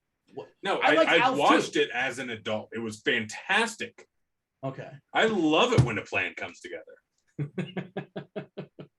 Did you watch the movie too? It was movie. The UFC guy? you know who did a great job was Bradley Cooper. Bradley Cooper's in it. I like Bradley Cooper, but the A-Team movie. Ugh. Yeah, Bradley Cooper was the only, and the guy who played Howling Mad Murdoch. Like he was pretty solid. I refuse to believe. You actually enjoyed the A-Team movie? Yeah. No, the movie. No, I said Bradley Cooper did good. Yeah, Bradley Cooper was in it. Who else was in it? Quentin Jackson. Wasn't it Rampage? And that's yeah. B.A. Baracus. You know what the VA stands for. Ace. And Dirk. 93% of people like the TV show. Well, because again, they're all nostalgia's undefeated. That's why people love nostalgia.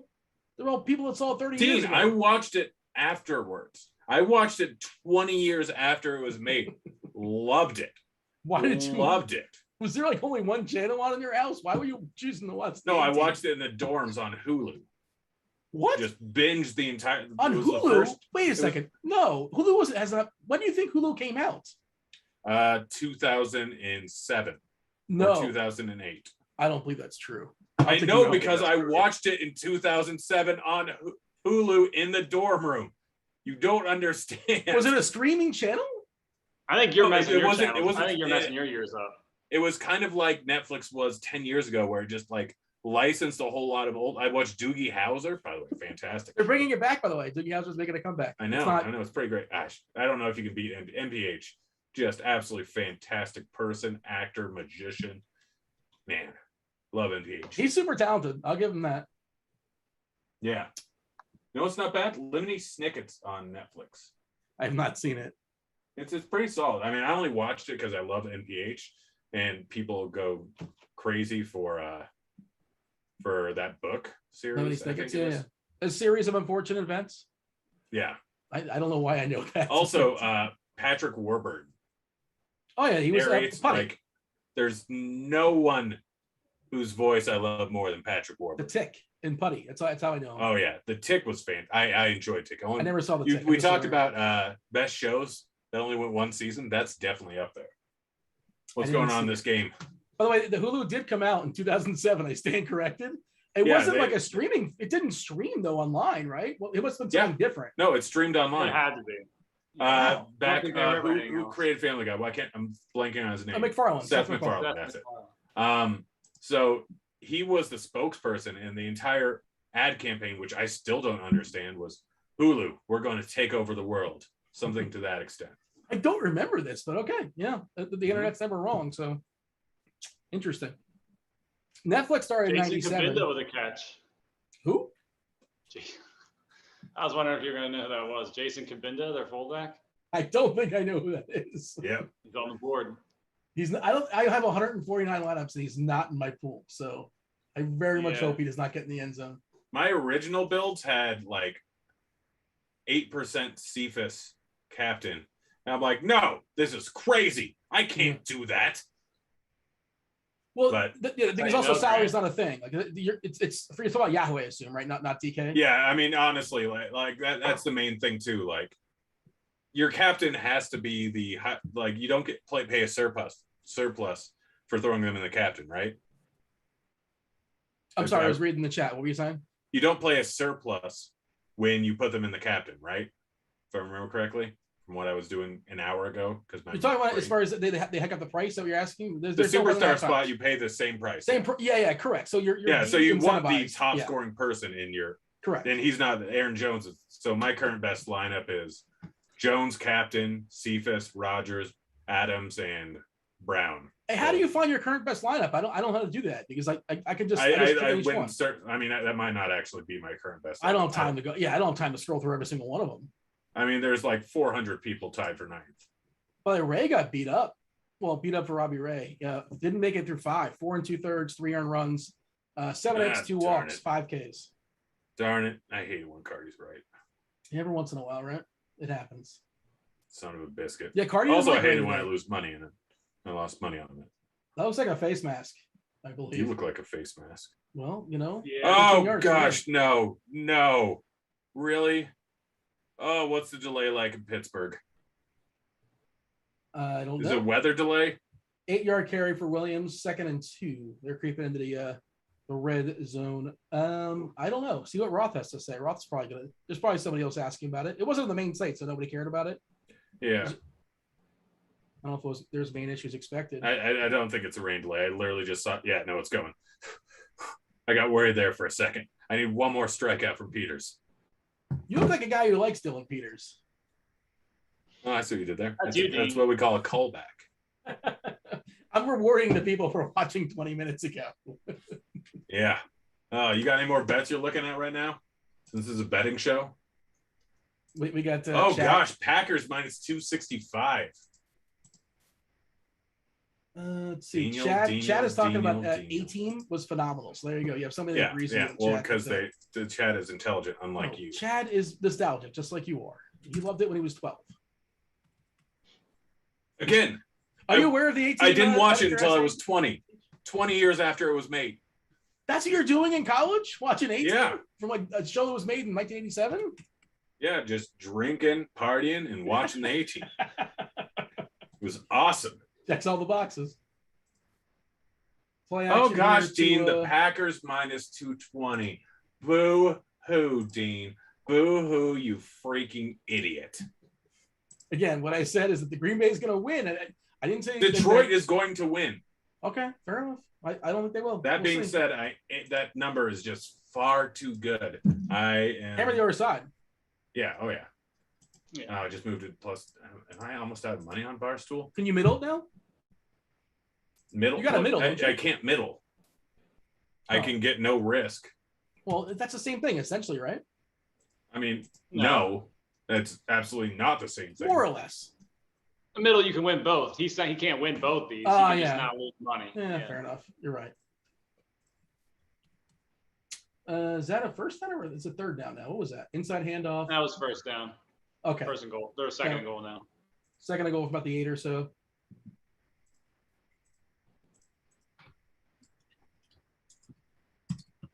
What do we have there as far as the lines? What's interesting here, Grant? What are you looking at? I don't know. I was thinking- Packer. I'm guessing they're going to score. Packers are minus 196. That's just a bad line. Really? That's ridiculous. Yeah, way I too believe much. Detroit Minus hit the ball 180. first, too, right? They have to score on this play. Well, looks like they just did. Hawkinson, assuming he kept his feet in, I think that is a touchdown, boys. That was very nice. Yeah, it's a Oh. touchdown. Now, What, the worst part about betting on like 13 different accounts is I have so much random money out there because you have to be ready to throw a few grand bet down every single time. And so you just have a ridiculous amount of money because you have 14 different websites. Yeah. So I'm like, I want to throw down 1,000. Okay, time to go to PayPal when time is of the essence. I'm curious the line's going to jump to now. I think Goff's like 11 of 12, by the way. He's just dicing them up. Yeah, I mean, I don't know if that's going to continue, but he's been money. He's been great. Yeah. Minus 180 is that how much? What do you think? I throw down a G? Yeah, minus 180 is just a bad line. Wait, wasn't it just like minus 190? Oh, before the touchdown or no? No. Well, we just weren't there yet. Yeah, Okay. it was updated. You just put 1,000 on Green Bay. Yeah, at minus 180. That's Also, a bad worth line. mentioning- Like literally in this exact same scenario, but 1 quarter ago, the Packers were a minus 1 or 360 favorite, and now they're only minus 180. Difference of a quarter. Where are It's you just- seeing him at 180 right now, Grant? Barstool has it significantly lower than other places. It's minus 240. I mean, realistically, gosh, if I would, 190 on FanDuel right now, but yeah, MGM wasn't 190. They were 225. Yeah, no, I could literally middle this or hedge it if I wanted to make. No, I guess I could make like $80 by just throwing a G on both sides. Oh no, sorry, the lines are plus 190. Is that worth your time? That's worth your time, right? $80. It all adds Yeah. up. I wish I would have thrown more money. Now I have to deposit again, and they're going to give me a reminder that you're a degenerate. You just threw $2,000 down in the last minute. Yes, I know. I just spent Sir, do you have a $2,000. family? Yeah, see, that's the shit. I just couldn't deal with this level of like, it's just too much. What you got going on over there? It seems like a lot. Yeah. Caesars got it at plus 190. 5. All right, come on, load. Let me bet things. I'm a degenerate. I like to party. Live. Yep, still at minus 180. We got Eric in the How chat often- says you hear about $25 better to win $725,000 if the Lions win. Well, this must have been like the last leg of like a 5 or 6 or 7, 8 teamer. I don't know. Like, is that what's going on there? Oh, it was more than that. I think I did see I that didn't as see well. Yeah. Well, you got to hit your friends up for a loan. You have to hedge here. I mean, if this guy, whoever it is, I mean, you got to You hedge. need so much money to hedge that. Whatever you can get, though. Yeah. Whatever money you can get your hands on. So the smart move, we're talking about the guy who had the 14-team parlay. I don't know anything about it. I got to find it on the old I think it Twitter. was, yeah, I think that's the same guy. Yeah. Did Ravel tweet about it or something? No, I think there was, I don't know, someone tweeted about it. It could have been Ravel. Okay. All right, so I now have like $10,000 on this game. Here it is. Found it. And what do you have? 10,000. You're 10,000, but you're set up in a way where right now you can't lose, correct? I'm sure I can lose. You're unlikely to lose. No, I'm not. I'm honestly, I'm just hitting the lines that I like to hit.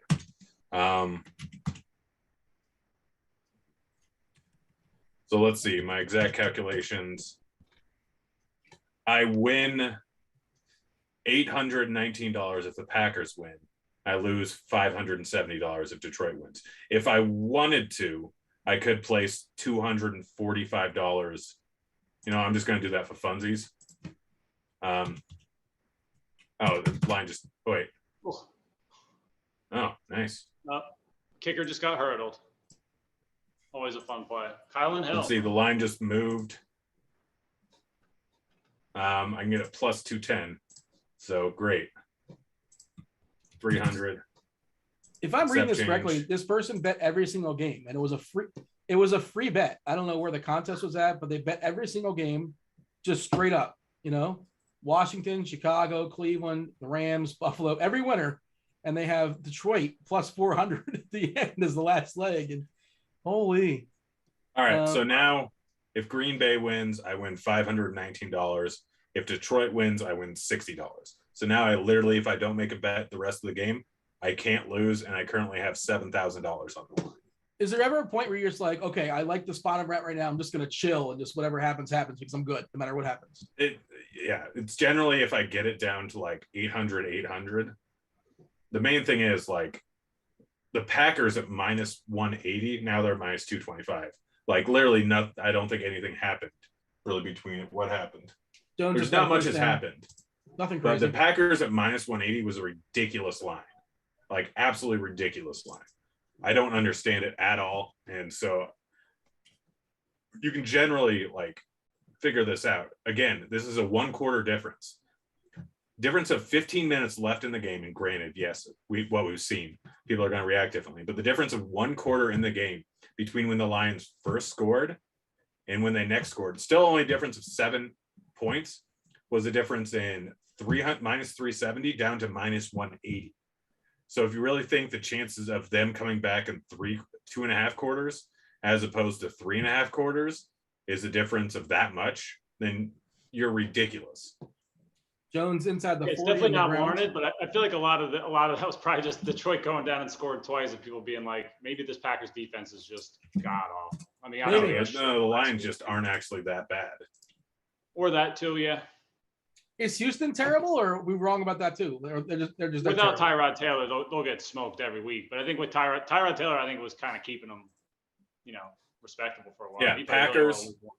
Packers are now minus 300. They're driving. It's going to keep going, and while they're driving toward the end zone. 2nd and 4 from the Well, no, it's 38. just a Wide bad receiver screen line to Adams, over first on. down at the 32. Yeah, now as soon as Detroit score, or as soon as the Packers score here, whether it's a field goal or a touchdown, doesn't matter. I'm immediately hitting the Detroit side of things. I'll get him at plus 400 right now. Is that the best number currently? The best number currently is Detroit plus 245 over on FanDuel. 240 on Caesars. I'm also trying to get status at Caesars. So that's why I like these shows so much, because on Caesars, I've already made, let's see, I've made 1,200 player points. I need 150,000 to get top tier status. So on you're top of wagering a it, ton, not a ton of risk, basically. yeah, How long have you been betting there? 1 month. What have you thought so far? Caesars, I love Caesars. Like Yeah. the main thing is they haven't started limiting me, which also the really nice thing is now I'm really hoping that Detroit ends up losing because most of my bets on Caesars are on Detroit. They haven't started limiting me a ton. So I noticed that most websites, whether you're good or bad at it, if you live bet a lot, they'll actually increase your odds, especially if you're just betting one side of the game over and over again. So me placing, let's see, on Caesars, I have 1,800. No, I have 2,500 in bets over on Caesars in live bets just from tonight's game.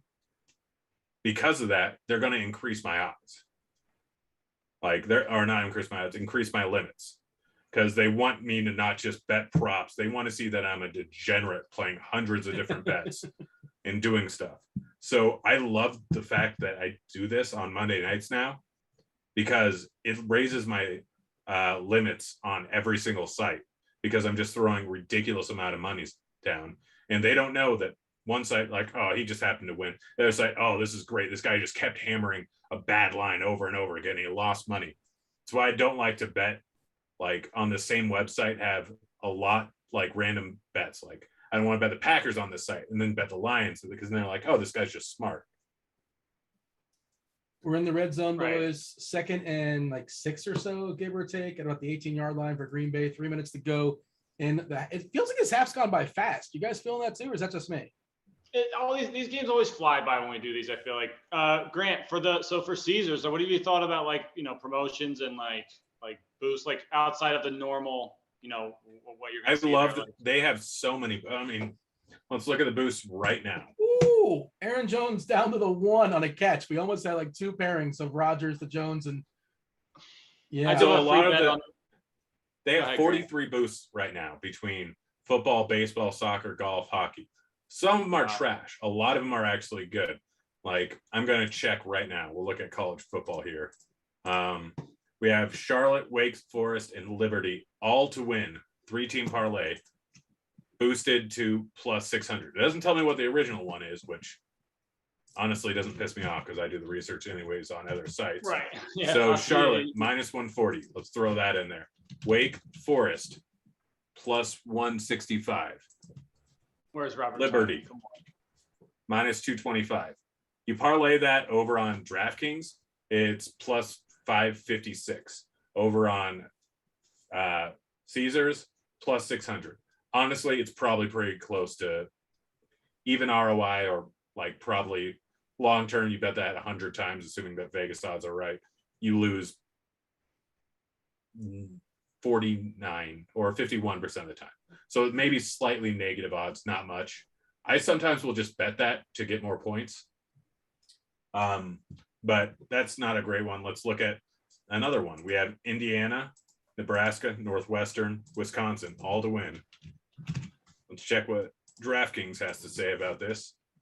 Northwestern, throw that one in there. A lot of big favorites. Nebraska, throw that guy in there. Indiana. So, yeah, that one's not great either. It's roughly even money, so they're just taking out the juice, which is fine. If you want to just have fun gambling, go ahead, throw that on there. But occasionally you'll find one where it's a solid 150 points off, and Caesars happen to be really just off on it, like on a lot of the lines.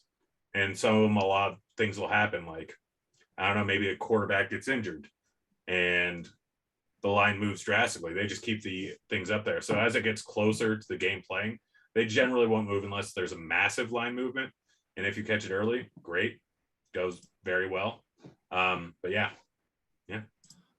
Are you saying for like news-based stuff, they're not quick to adjust?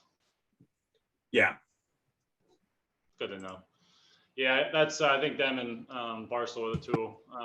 I meant to make accounts. If I wasn't traveling last weekend, I feel like I'd probably have both of those by now.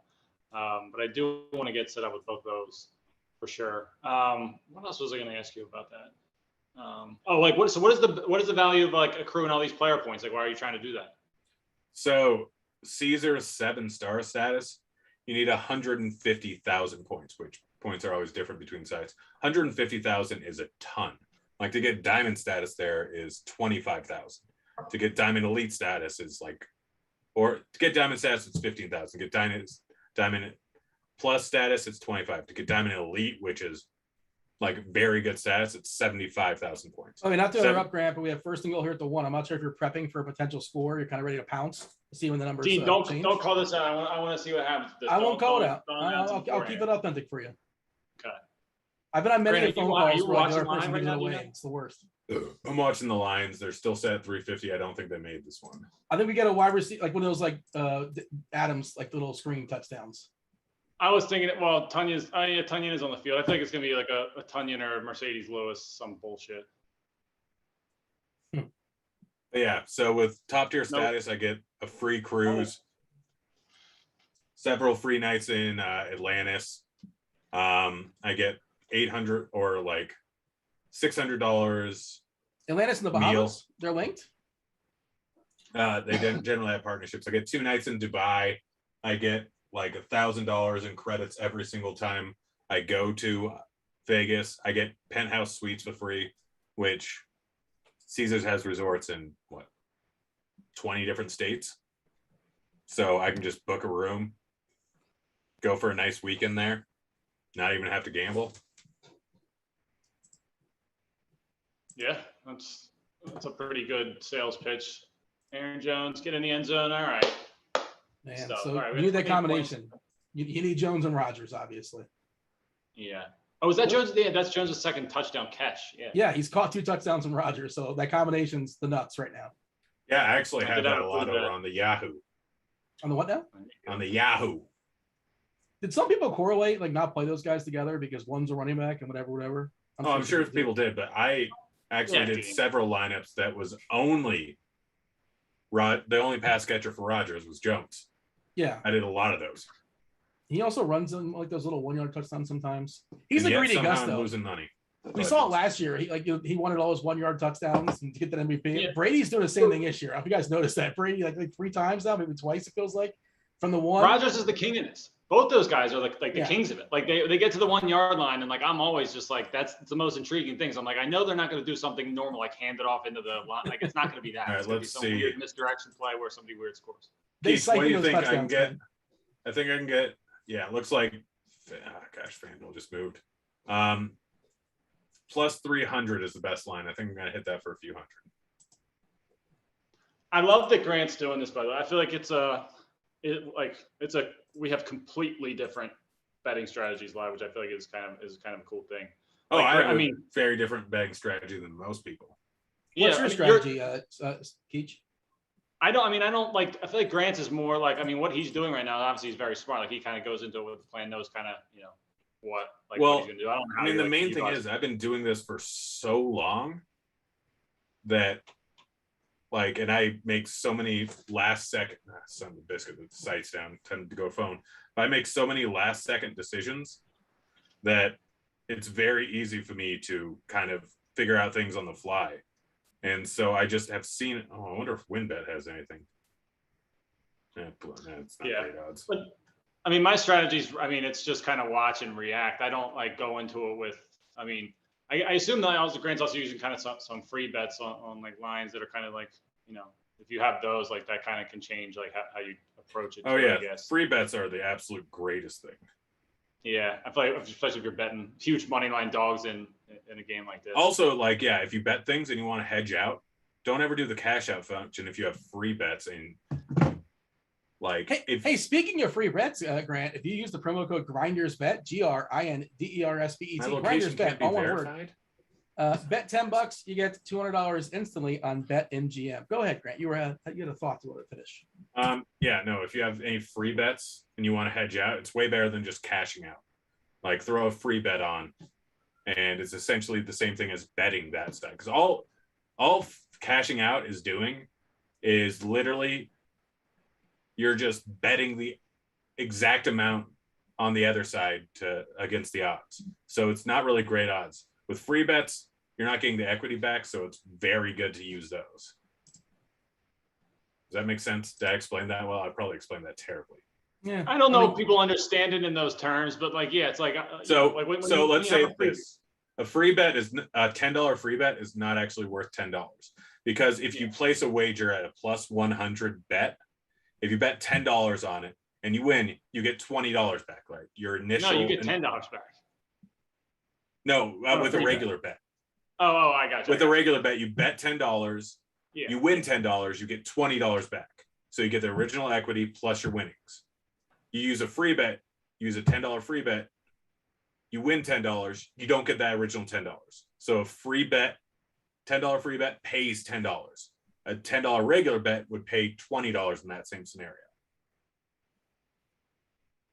So you always want to use it on higher odds stuff because it's just better. Did my internet go down on my other computer? Yeah, you're good here.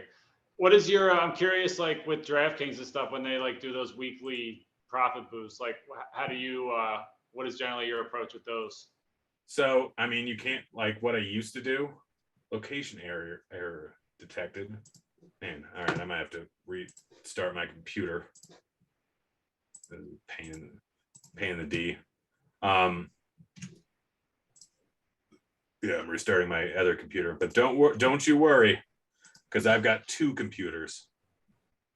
My strategy is generally I just like as I'm doing all my bets for the week, like all my props, I just bet them as I go along. Like, okay, I'm gonna bet this guy. All right, well, I'll first bet this guy with 50 or 20% profit boost to go $50. And then I'll bet more afterwards. So I use the profit boost on anyone where DraftKings is the top overall option for that prop. Last year, I did a thing and I told all my friends to do the exact same thing. It was always profit boost. I always wanted to parlay and go higher odds. So I would always tell them like, look, just pick whatever side for the spread and then the over under. Like you do same game of parlays essentially with betting the spread and the over or spread and the under on every single one, because long run it ends up maximizing it more, because with the 20% profit boost, as long as it's 20%, 10% will just eat the juice and that's pretty much it. But long run, you want to get more money on the line and you're essentially making two bets with the profit boost. So long run, let's say that your exact odds are, so without any juice, a 2-team parlay would pay out plus 300. So it's got a 1 in 4 chance of exceeding.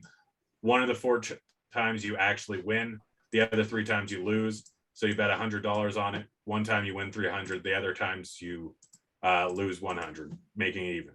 Obviously there's juice, so it pays out roughly, I think it was 160. No, sorry, not 160, 260. So what you do is, like, if you 20% profit boost it, then it's going to go from 260 to, let's see, 260, be roughly 315. Whereas if you bet a minus 110 favorite and you put a 20% profit boost, it'll pay out like $50. It'll pay you out roughly 51.50, I think. No, 52.50. So it's not a huge amount of money in difference because you're still paying the 10% juice. So if you do it on parlays, then it actually ends up long run hitting more. By the way, we got the first down, 2 timeouts left for Detroit. They're at the 20-ish. Yeah, 1st and 10. They're driving. Oh yeah, because they're gonna win. You dumb stupid head. And you just bet in the Packers. Packers can't get any pressure on the quarterback. Oh, I just bet the Lions. I haven't put it up yet because why isn't download the plug? Gosh. 14-14, 25 seconds to go. And we're at the 25, 1st and 10.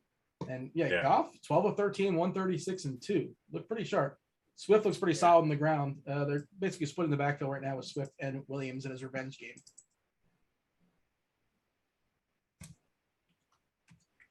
So Green Bay would be lucky to hold in the 3. Packers can't get any pressure on the quarterback. I feel like this continues, I mean, this is going to be a back and forth. The scoring's not going to. Green Bay is, I feel like, if they cover 11.5 or 12, I'll be very surprised by that. Bob in the chat wants to know, how do you keep track of all this? You have a spreadsheet, don't you, Grant? Yeah, I have a it's actually not even complicated spreadsheet. Devin, you can do screen share on this or no? So I'll put it on the Show it off at halftime. You can be at 25 seconds. We'll wait. yeah. Not a big deal. Show the people at halftime what we're working with. And we have Detroit going to be running a play here shortly anyway. So something interesting should happen here in theory. Do I have all the bets down? I think I do. Yeah. So I'll let my wonderful multitasking producer. I'm throwing in sheet 2. Oh, there's pretty much one that I've already put in there. Neato. Screen pass here, a little dump off that a running back didn't really do anything, and they had to burn their timeout because Swift could not get out of bounds. They still have one left. One timeout left. Was it 14 seconds or so? Dean, what do you think about Dan Campbell? I mean, I'm not a big like coaching analysis guy, but like the guys that just like I'm a manly guy and here's my metaphor and like who cares about math? Like I'm not into those guys. Like, I think they're hilarious. I'm glad he doesn't coach the Eagles, but yeah. By the way, it's the Eagles Cowboys next Monday night. That's gonna be wow, that's gonna be a fun. In Philly or in way Dallas? different setting for me. I'm gonna be probably less betting and more just like painfully sweating that game. It couldn't load. What's going on with these sportsbook? Are all the sportsbooks down? I don't know. Maybe Maybe they're waiting for what happens in this play. I'm not really sure. Well, I'm seeing it in both FanDuel and DraftKings. Solid line over on MGM. Packers -275. It's the best one out there right now, I think. I'm opening up the rest of them. We're going to the end zone here and down the sideline at least. It was incomplete to St. Oh, there's St. Brown. There's two St. Browns. I didn't even have points bet. They're brothers. They are brothers. Yeah. Is the Packers one playing or is he not playing? I don't think he's active, but he's not. He hasn't. I don't know if he's seen the field yet. I don't think he was active last week. We were trying to figure out how to distribute work between Queenia, St. Brown, Malik Taylor, and Amari Rodgers today. That was what the projection. That was your day. That was your. And you do that, right? Is it yourself and Tuttle? Jamino? Who else is on that team?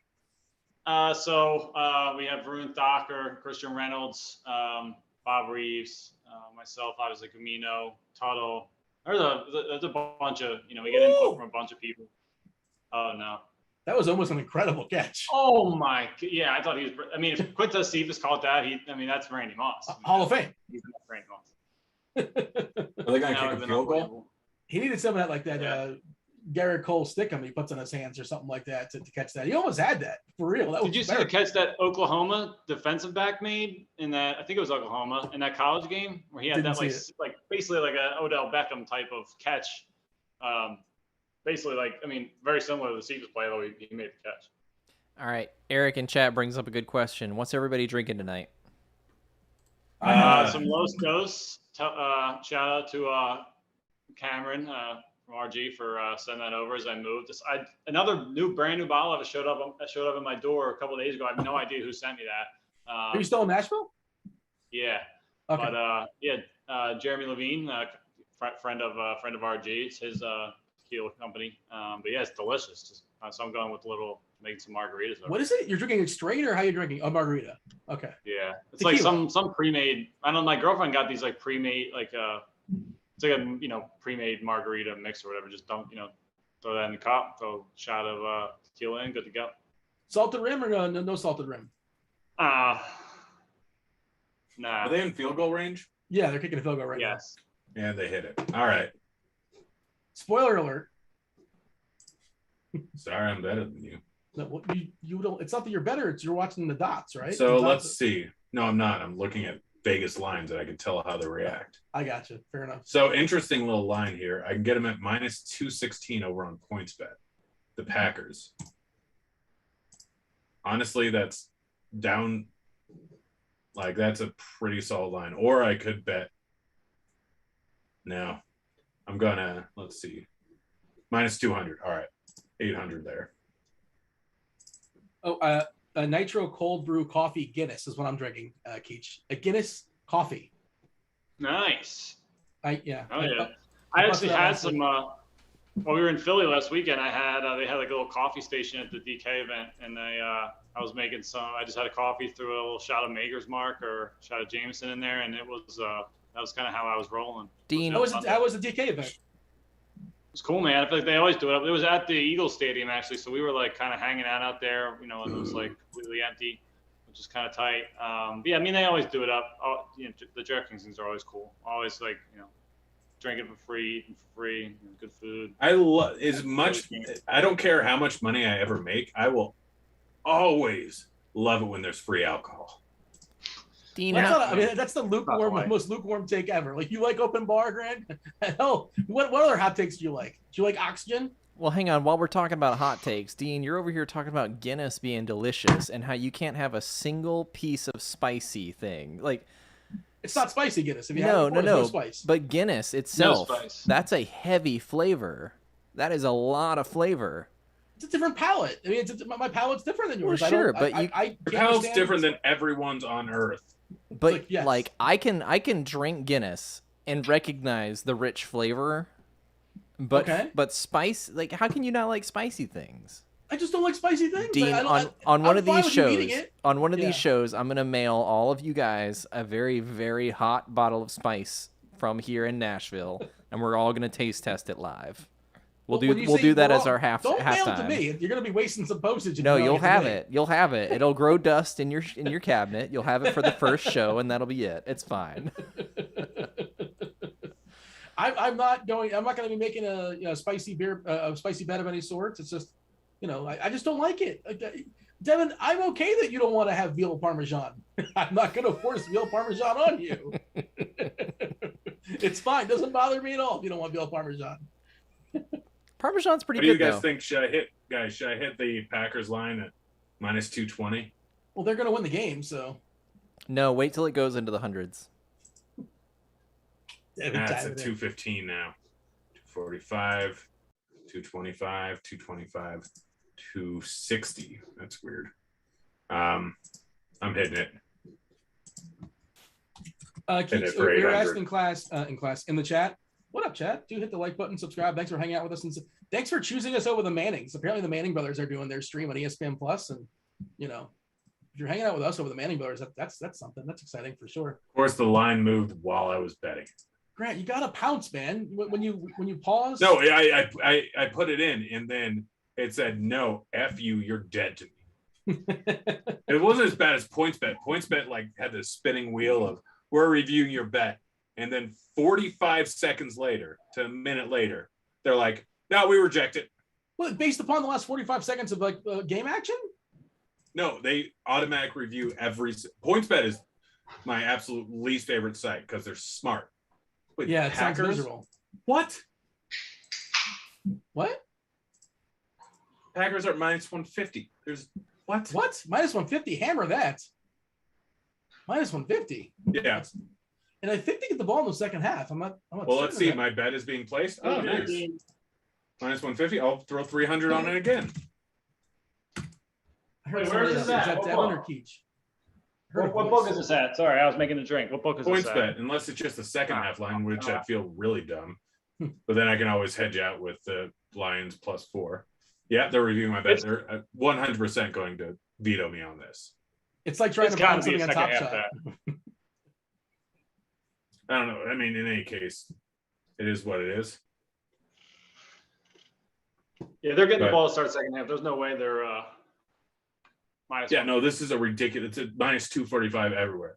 I'm going to keep betting $300-400 so that, well, apparently the amount to review has already been hit. So we'll see if they let this go through. I'm not happy with PointsBet right now. Maybe I did want to look at DraftKings. Yeah, rejected by. All right, I got 300 in there. If you're on PointsBet, then go hammer it. Maybe if I bet 200, they'll let me. Is Devin's at home, right? Devin, you're home now. You have a beer of your own personal choice out of your own personal stash? I am drinking out of my own personal stash, correct. Like last week, you were stuck with like a Natty Ice or like a Bud Light or something like that? Or what Bud sort Light. of snooty beer? I'm curious what sort of snooty beer you're drinking currently. Oh, do you have PointsBet? No, sadly. The snooty beer I'm drinking this week, Dean, is a White Claw with a shot of vodka in it. So That's a White Claw Plus, sir. a White Claw Plus. Are you serious? Yeah, Are you serious? 100%. All right, I need to grab another. It comes with a rosé. shot of vodka. Or I like that's a that. homemade Yeah. concoction. No, added it's that a yourself. homemade. You got to get Deep Eddy's lemon vodka, and you add Deep it. Eddy. It's a Nashville vodka. I don't trust Deep Eddy. Maybe Yeah. not Nashville, but He did some real good stuff. Can you vouch for Deep Eddy, Keach? Because you're in Nashville. You're aware of this guy's existence? Yes. Yeah. Deep Eddy's Lemon's maybe one of the best shooting vodkas there is. there we go. Got the Keach You're stamp. crazy enough to. If you're crazy enough to shoot vodka, that's the one you want to go for, the Deep Eddy's Lemon. But yeah, it's delicious. It's very good. Are you still shooting vodka these days? No, I don't shoot anything these days. I barely even drink. Like this will be the most I've drank in a little while. I've aged 15 years in the last 2 years. I feel like I'm basically like a senior citizen right now. I don't do anything. Fair enough. Welcome Yeah. to the team. I know. Dude, I feel like my girlfriend's I'm driving her nuts. I'm just all I want to do is just like, I'm just like, oh, you want to just hang inside and just do nothing and just kind of chill out? Does that correlate with having a girlfriend, you think? Because like maybe you would go out and if you're single, you're more. No, or no? I stopped being that way. It wouldn't have a big impact. It would probably have a small impact, but it wouldn't have. Even the times I would go out, I would be like, I really don't want to be here. I'd rather just be at home. That's just kind of where I've gotten to. Fair enough. Yeah, I'm trying to. Go ahead. Yeah, you go ahead. No, there was a comment in chat. Bob wanted to know, like being a 76ers fan, what your take is on the Ben Simmons situation. Will Ben Simmons play more or less than a half a game this year for Philadelphia? What's going on there? Because the NBA season starts in like a month. It's right around the corner. Maybe less than a month. Yeah, we had our first NBA call today, which is Wow. scary. Like I feel like I just kind of. I mean, I'm still in the weeds with NFL, but it's. Yeah. Yeah, I mean, my life is going to be a nightmare in the later part of October. But yeah, I feel like I'd take the over on him playing a game here. Yeah, but at the same time, I feel like they pretty badly want to move him. It's just they're not going to do it for something they don't think is worthwhile, I guess. So I don't know, like if that drags into the midseason or the trade deadline, like it's going to be an ugly. Well, I saw even the local newscast was dunking on him. I'm sure you saw the clip of the local newscast that said like, "Oh, Ben Simmons is joining the party" or whatever, and they show like a trash can like getting swept away. Like, oh, there's Ben Simmons. Yeah, I think it was like a trash bag blowing on the beach or something. Yeah, it's. Oh man, it feels like it's not something you repair, but like at the same time, you don't want to just give him off for nobody. But I don't. Who's the potential suitor? I've heard Golden State is a potential option. I'm not really sure how that works out. Like who else? Yeah, I think teams? Ideally Portland, if we could. I mean, obviously Lillard would, like, I don't know what we'd have to give him, like Maxey, Thibault, and probably like multiple first-round picks, but that'd probably be the ideal situation. Some Washington chatter for a little bit. Golden State be kind of weird with Draymond. All right, the only person that matters in this show besides SBK and Devin is back. I mean, say what you want to say, Grant. I mean, I feel like I think it was very implied that you do not matter. But you could just be blunt about it, though. You don't have to like throw sugar. Oh, on it. humor is pretty solid. Do we want to go over my spreadsheet? Sure. Yeah. All right, I'm updating it. Devin, go ahead and do screen share. I was trying to find odds for Ben Simmons where we get traded to. Like, if there's a book that has that, I would imagine there is one. But go ahead, Grant. So right now I have 2.1K on Detroit to win 7,700 or to win 5,650. Essentially plus 169 nice odds or 269 odds. The Packers, I have 5,790 to win 2,919.7 at essentially minus 198 odds. So if the Packers do win, I win 819. If the Lions win, if the Lions win, I lose 140. But realistically, I could put 500 down and automatically net $500 as of right now. BetMGM in the first of the month, for what it's worth, by the way, plus 300 in the Warriors, plus 400 in Minnesota, plus 600 to Sacramento, plus 800 San Antonio, plus 800 Toronto. I don't know if there's an odds just to stay with the same team, though. I don't think that's in play for some reason. For those that are curious. I am half considering, or more than half considering. I'm thinking about getting down on MVS over 25.5 receiving yards for the second half. Although I'd have pegged the 36 for the entire game. They're not going to be passing that much more. They'll still rely on the running game. So I wouldn't take that.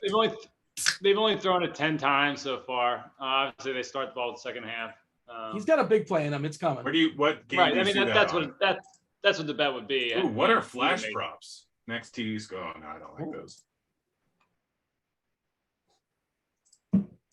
Who just cracked open a beer? Was that you, Grant? I cracked open a sparkling rosé. Oh, that's right. I forgot you're classy. No, I'm so darn classy. Subjective. Let's see. Any interesting? Honestly, Jared Goff over 270 passing yards. Not a bad line. Aaron Rodgers under 3.5 passing touchdowns, minus 135. That's a pretty solid line. Jared Goff over. Yeah, Jared Goff over or over 0.5 interceptions, plus 145.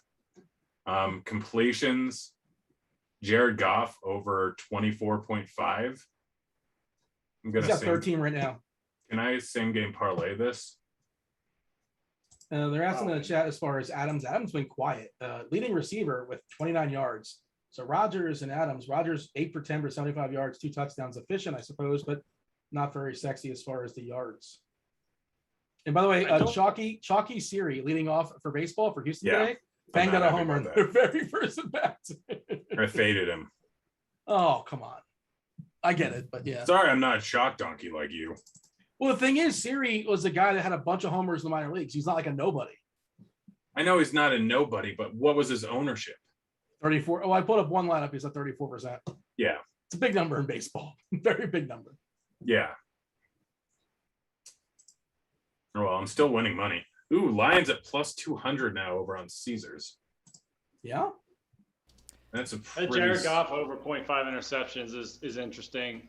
The Packers are getting no pressure on the quarterback, so I don't know. I mean, obviously, it's got to be kind of a weird thing, but you guys want to do Jared a flash Goff draft? is capable of throwing a pick anymore. Flash draft? Let's do it. Yeah, let's do a flash draft. What are the rules again, Devin? Got to hop onto DraftKings. Number 1, DraftKings.com. Or the DraftKings app. Or the DraftKings mobile app. Okay. You got 46 seconds. You got to be quick. All right, jump in, guys. Flash draft is not available in my contest? location. NFL. Lobby? Yep, NFL, lobby, flash drafts, DraftKings.com. Okay, let's do it. I went, I'm going with a $50. Whoa, big money. I'm doing I like to diversify. I'm going 5, 20, and 12. I'm a man of the people. I don't need to show anybody up. I'm doing the $20 one. I don't need to show anybody up. First inning of this Diamondbacks Braves game. Into the first? Into the first, not end of. Okay. Keach, are you in this? The flash draft? I'm still looking at other bets. No, you're good. Do this? No, you're good. Yeah, but this is fourth. It's the buzzers went off. It's fourth quarter only. Right? Fourth quarter? No, this is third quarter. I'm seeing. Mm-hmm. Thanks for telling me. Oh, come on, Dean. It was the only one available, Dean. I took MVS. Let's do it. MVS is gonna catch a long one. Well, I got Adams, so we're I was one of the few people that drafted Crosby. Imagine taking Crosby. You can stop. Close your app now. Goff. What's Crosby gonna do? Kick a 90-yarder? Come on. I mean, what if no one else does anything and he gets a field goal? That's not gonna happen. Oh, in the third quarter in a 1-quarter sample size, that's never happened before. You dumb piece. Never of in the history shite. of football. Yeah, that's exactly what I'm saying. Grant, it's YouTube. Come on. I said shite. Oh, Grant, I thought you were classy with your rosé in a box. In a can or whatever it is. It's in a can. They've actually proven that it doesn't really change the taste at all. It's actually better at preventing light from going in, so it actually keeps its taste for longer. They've proven it. Man, I am playing the everyman role in this draft. I am picking all the chalk. Is Jose Siri available this? Not intentionally. I'll say that much. I mean, the nice thing is if you got Rodgers on the other one, then you got Rodgers again. Although I think a lot of people are doing that. Yep. That's why I went Jamal Williams at 3x. Samesies. All right, we're kicking off here, second half. Oh, double Crosby. Double Crosby. I got Dean. double. I went a double Crosby. You're such a donkey. That is a terrible move. Crosby's not. How many field goals are you to kick in a quarter? Raw And points what this- matter, How many Dean. points are other people going to get? What if that's the only score? How do you not know how football works? I'm Raw playing points this in first matter, place, Dean. Ricky Bobby is not taking Crosby. That's all I'm saying. Ricky I'm going Bobby's for never first. drafting Crosby. Yeah, Ricky Bobby would say if you ain't first, you're last. So stop being a chalk donkey. Yeah, you can't be first or last when picking Crosby. Come on. Oh man. He's gonna get a field goal and you're gonna get 4 points. Congratulations. And Oh, what if he gets a 50-yard field goal and I have him on one spot and then another at 1.5x? Well, That is 12 points. Whereas all I need is he's gonna get an extra Devontae point Adams off by not to get a MVS having catch, our and I'm touchdown. now lapping the field by 12 points. Lap in the field. Get out of here at Crosby. Gosh, how are you such a dum-dum, Dean? I also stacked up the Lions. So what if the Packers have a Is small Crosby drive? getting traded mid-game to the Lions? Is that what's happening? Ooh, gosh, that Packers at minus 215. Did you hit it? Now I'm waiting. I'm waiting until actually minus 215. Yeah, I'm gonna throw 400. You're not even going to get the victory lap. This Lions win this game thing because you have so many bets and you just keep getting into the Packers. You're in a lose-lose situation right now. I can't. Really. FanDuel will not let me bet right now because it won't check my location, even though I've downloaded the plugin now 3 times during this show. Woo, Packers minus It's 200. doing the same thing to me, by the way. I also can't get on FanDuel. The other two I'm MGM, fine. our sponsor, MGM, minus 200 right now. Absolutely fantastic line. As soon as I log in, 400 on them. Yeah, I'm also having the same issue. Location? With FanDuel, Why is my location? Okay, this is infuriating. Are you still in the dungeon now? You're in like the No, I'm in my own office. Okay. Gosh, darn it. Let me Another catch place for this Jones. bet. First down Green Bay. Come on. did have a free bet on Aaron Jones to score 2 or more touchdowns. Pretty happy about that. I just kind of realized that. Did it not place? Did you ever get approved that bet you made with points bet like a? I got 300 in. Okay. Oh gosh, they're at minus 3. Let's see if they'll let me now move to minus. I hate location services. Let's see if they'll let me get 300 in here. We need every state to verify. Every state to ratify. You won't need location services, right? Maybe they still want it. I don't know. My bet is being placed. That'd be so nice. That's not. There's different state regulations, so they'd have to verify it. Yeah. Rejected Still by Adam. Utah, Dean. Gosh, Still Utah. let's see if Can they'll we let me get bet 200. Nope, and it just moved. Gosh, I hate you. Points bets, you're dead to me. Ooh, minus 190 on FanDuel. Verify Grant location. just talking to himself. I think so. This is a show, 3 hours of Grant just discourse with I himself. forgot I have a mobile phone that I can make bets on. What kind That's of what I've been doing the whole time. You just realized that you use your phone the whole time? Yes, Me? No, that's what I've been doing the whole time. 600. Although I'm not as Aaron Rodgers walked right into a sack. Yeah. And They the were like bet just nice to got him 10. there. It seems like he could actually crush them. He was kind of gentle Bet. when he put him down. Okay. Minus 185. What happened? 3rd and long, Sack, yeah. 3rd and 10, give or take. Minus 185. I'm going to place 600 on that on draft. This doesn't look like Crosby's not going to score any points in this drive, as far as I can I'm tell. starting to come around on this Lions thing slowly but surely. Well, great, because I'm going to lose money. Packers can't get any pressure on the quarterback. That's every I Lions hope fan, that by the way. changes. Every Lions fan, and they always get disappointed. But yeah. That's true. Yeah. There's no way. So I this now ends lose well. 740 We're going if the deep. Lions Is win. this MBS or it's Adams? Adams caught it. Boom. 60-yarder, 50-yarder. There it is. What a throw. That was beautiful. That's an Why are we not unbelievable- doing it all gosh. game? Well done. Oh, man, I tried to hit it at plus 425. It's Devontae Adams' daughter's birthday. What? Have you not mentioned this yet? I It's didn't know Devontae Adams. this. No. Oh my! How did you not know that? That's I pretty don't. bad. I mean, it'd be kind of creepy if I knew that. To be honest, I I feel like that's right up your alley of things that you would know. I mean, you were at the guy's birthday party when he was 5, in fifth grade. I was gonna say that sounds like a hole in the process if I'm hearing things correctly. Yeah.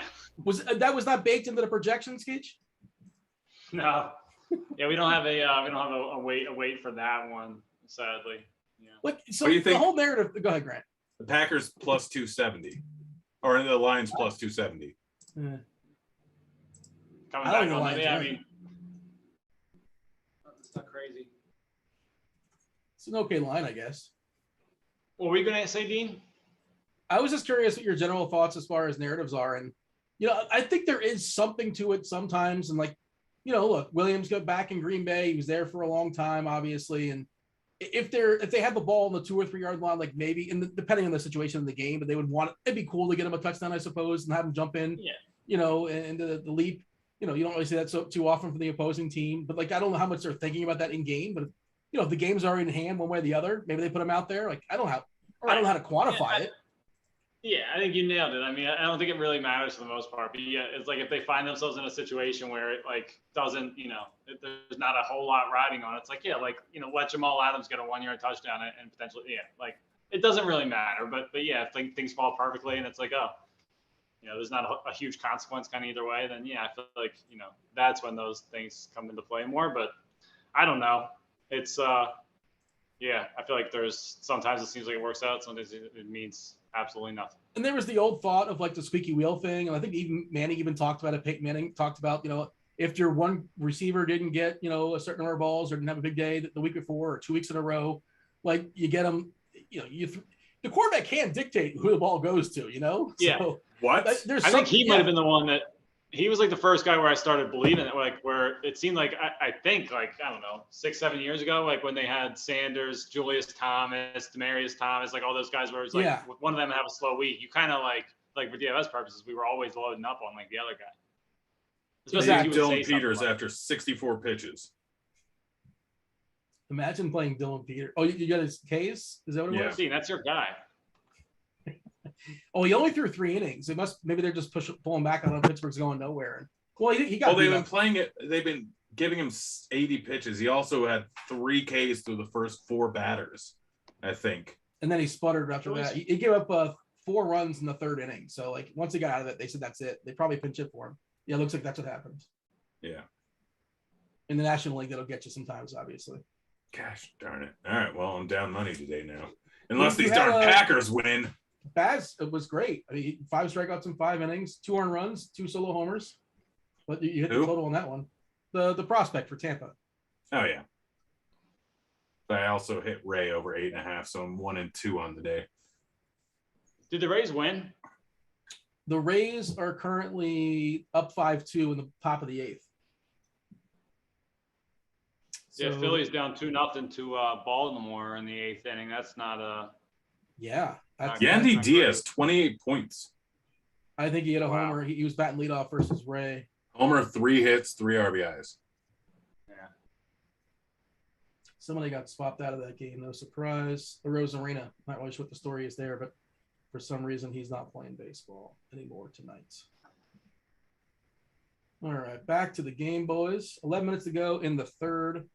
Detroit down. I'm sorry, they're up 3. So something I've noticed with Caesars is they don't move their line much. Well, take advantage of that, right? How do you exploit that? Packers minus 250. All right, I'll throw 1,500 on that. Spend it. Oh no, we're going to get a Crosby field goal, aren't we? Grant, in the conversation of inefficient lines, do you ever bet on the quarter-specific game totals, like a 3rd quarter game total? No. But FanDuel, which I can't bet on because they're is that Tunyon or is that fake Tunyon? Tunyon. Touchdown to Tunyon. Oh, there it is, Keach. Rhymes with Funyon. There it is. A lot of conviction. You get a touchdown. Did not like that plus 200 number, but I'll take it. Also very good for the over. Also very good for the Packers. What was it? Plus 200 you got on it?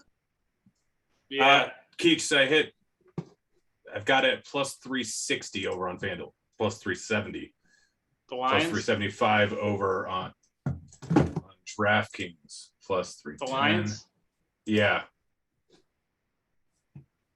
Yeah, plus 370. I'm throwing 500 or 300 on that. Hey, Grant, you just got an extra point, man. What's 1 times 1.5? Get excited. What? Sorry, I'm trying to place. All right, I got the Lions at plus 360 So I now win no matter what. Suck it, Dean. I was just making fun of your flash draft of picking, a kicker to get 1 point. I was gonna say this is one of those classic situations where Grant just doesn't listen to what Dean is saying. Well, he's proven wrong. Doesn't play out the way he wants to, and if you just don't say anything, you don't acknowledge it, it never happened. I think that's the rule. Well, Dean, no matter what, I win 600, so that's better than your measly $20 bet you made. Suck it. Hey, Grant, do you have any? Go ahead, Devin. I'm sorry. I'm done talking. I was just saying, suck it, Dean. Yeah, Dean, suck it. Grant, like, what is your worst like horror story with like in-game betting? Like something that's like where you've just like gotten way overexposed on a side that's ended up like kind of biting you, or like It's never been.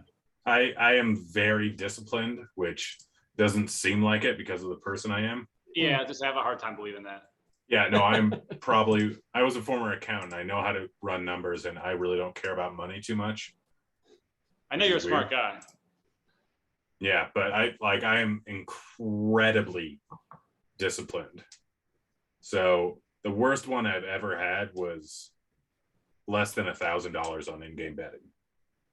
So how are you so what is your like system for making sure you're kind of always set? I mean, you're just kind of always keeping track of it, I guess. It's always I have my spreadsheet. Very tight. We can show my spreadsheet right now. Yeah, probably not a bad time to do it. Yeah. Should be updated now, Devin. So if the Lions win, I win $930. If the Packers win, I win $544. So are you generally, so I guess like when are you generally trying to get on the dog first and then kind of try to buy back? It all depends on if it's, it all depends on how drastic it is.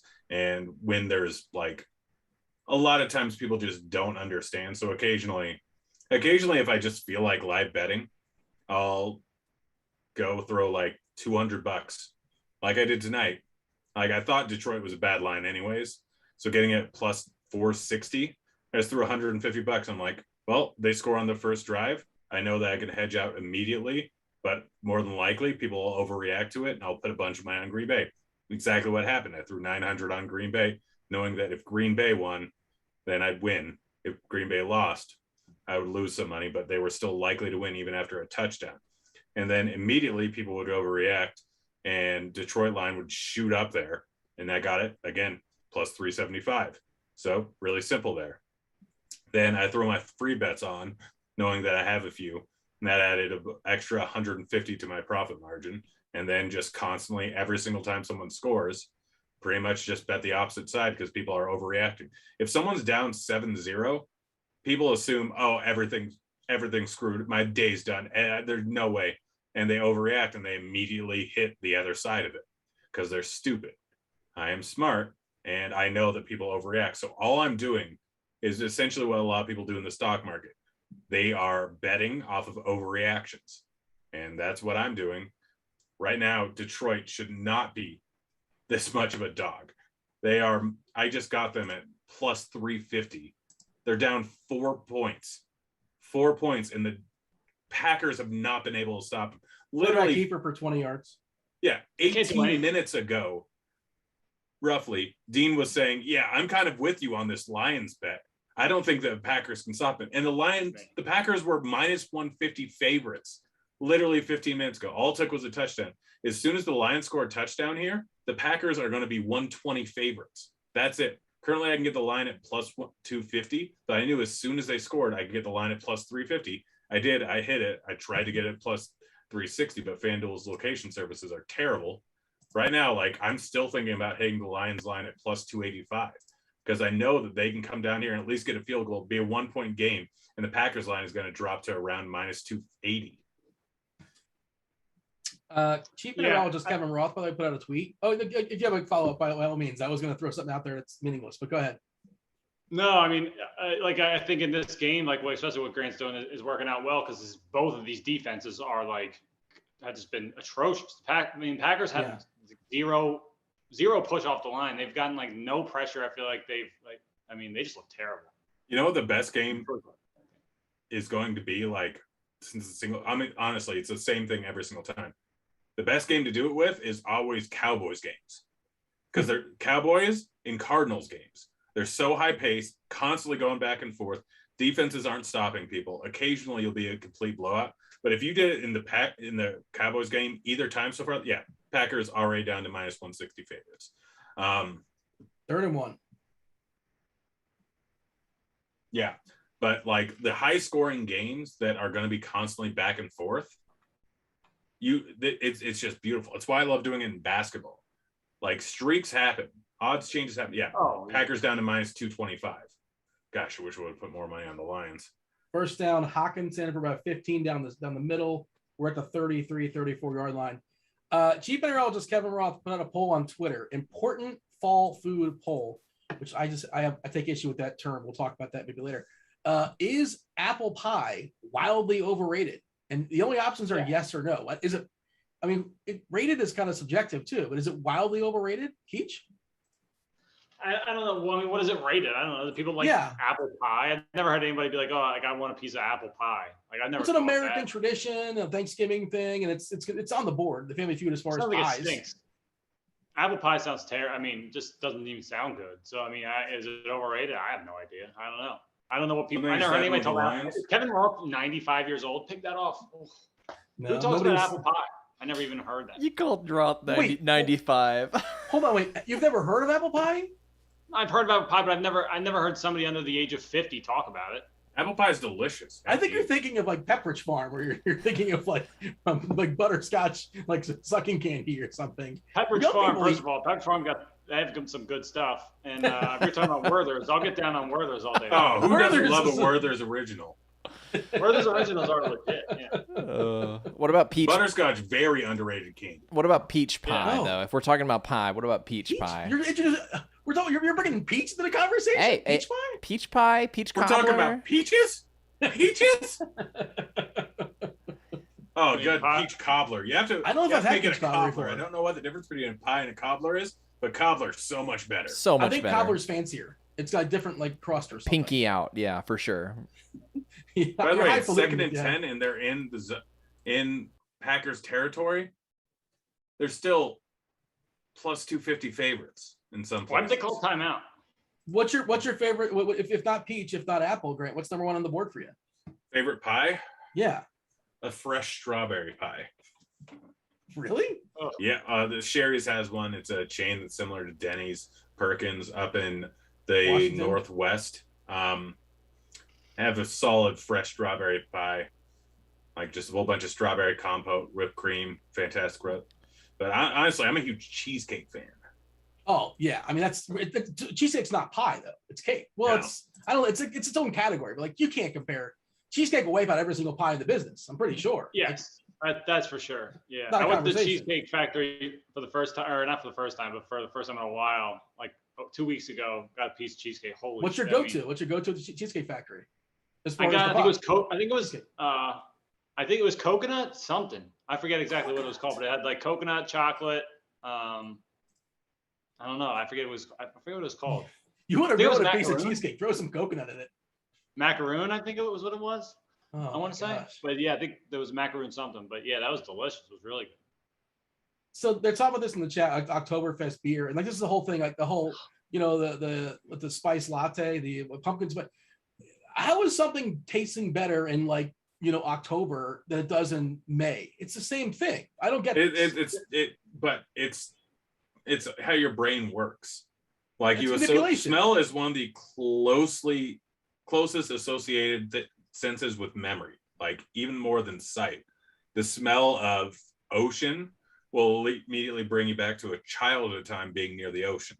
You associate it with good and bad memories. So it'll actually unconsciously make you feel things based on what memories you have with that sense. It's very, very strongly correlated. So they want to only associate with a certain time of the year where you're happy. And that way they can sell more of it, where if they had it all year, I feel like the Packers are about to do something line shift. I mean, I get all that, but at the same time, like it still has to be something that tastes good. Oh, I know. Don't spoil this 4th down play. I won't say anything. Oh gosh. They're going for it if you're not aware. Yeah. Oh, I know that. They're up to the line right now. Ball's been snapped. Jared Goff has it. His dumb face. Incomplete. All right, that's good. Darn it. Yeah. That's why the line shifted. Pick six Still need incoming, a guys. 11. Pick six is incoming? I don't think so. Pick six incoming, guys. I don't think so. They just turned it out. Wait for the Lions. Why You're is the saying the line Lions still are gonna minus intercept, Rodgers? 450? Oh, there it goes. Moved to 500. Yeah, that's about right.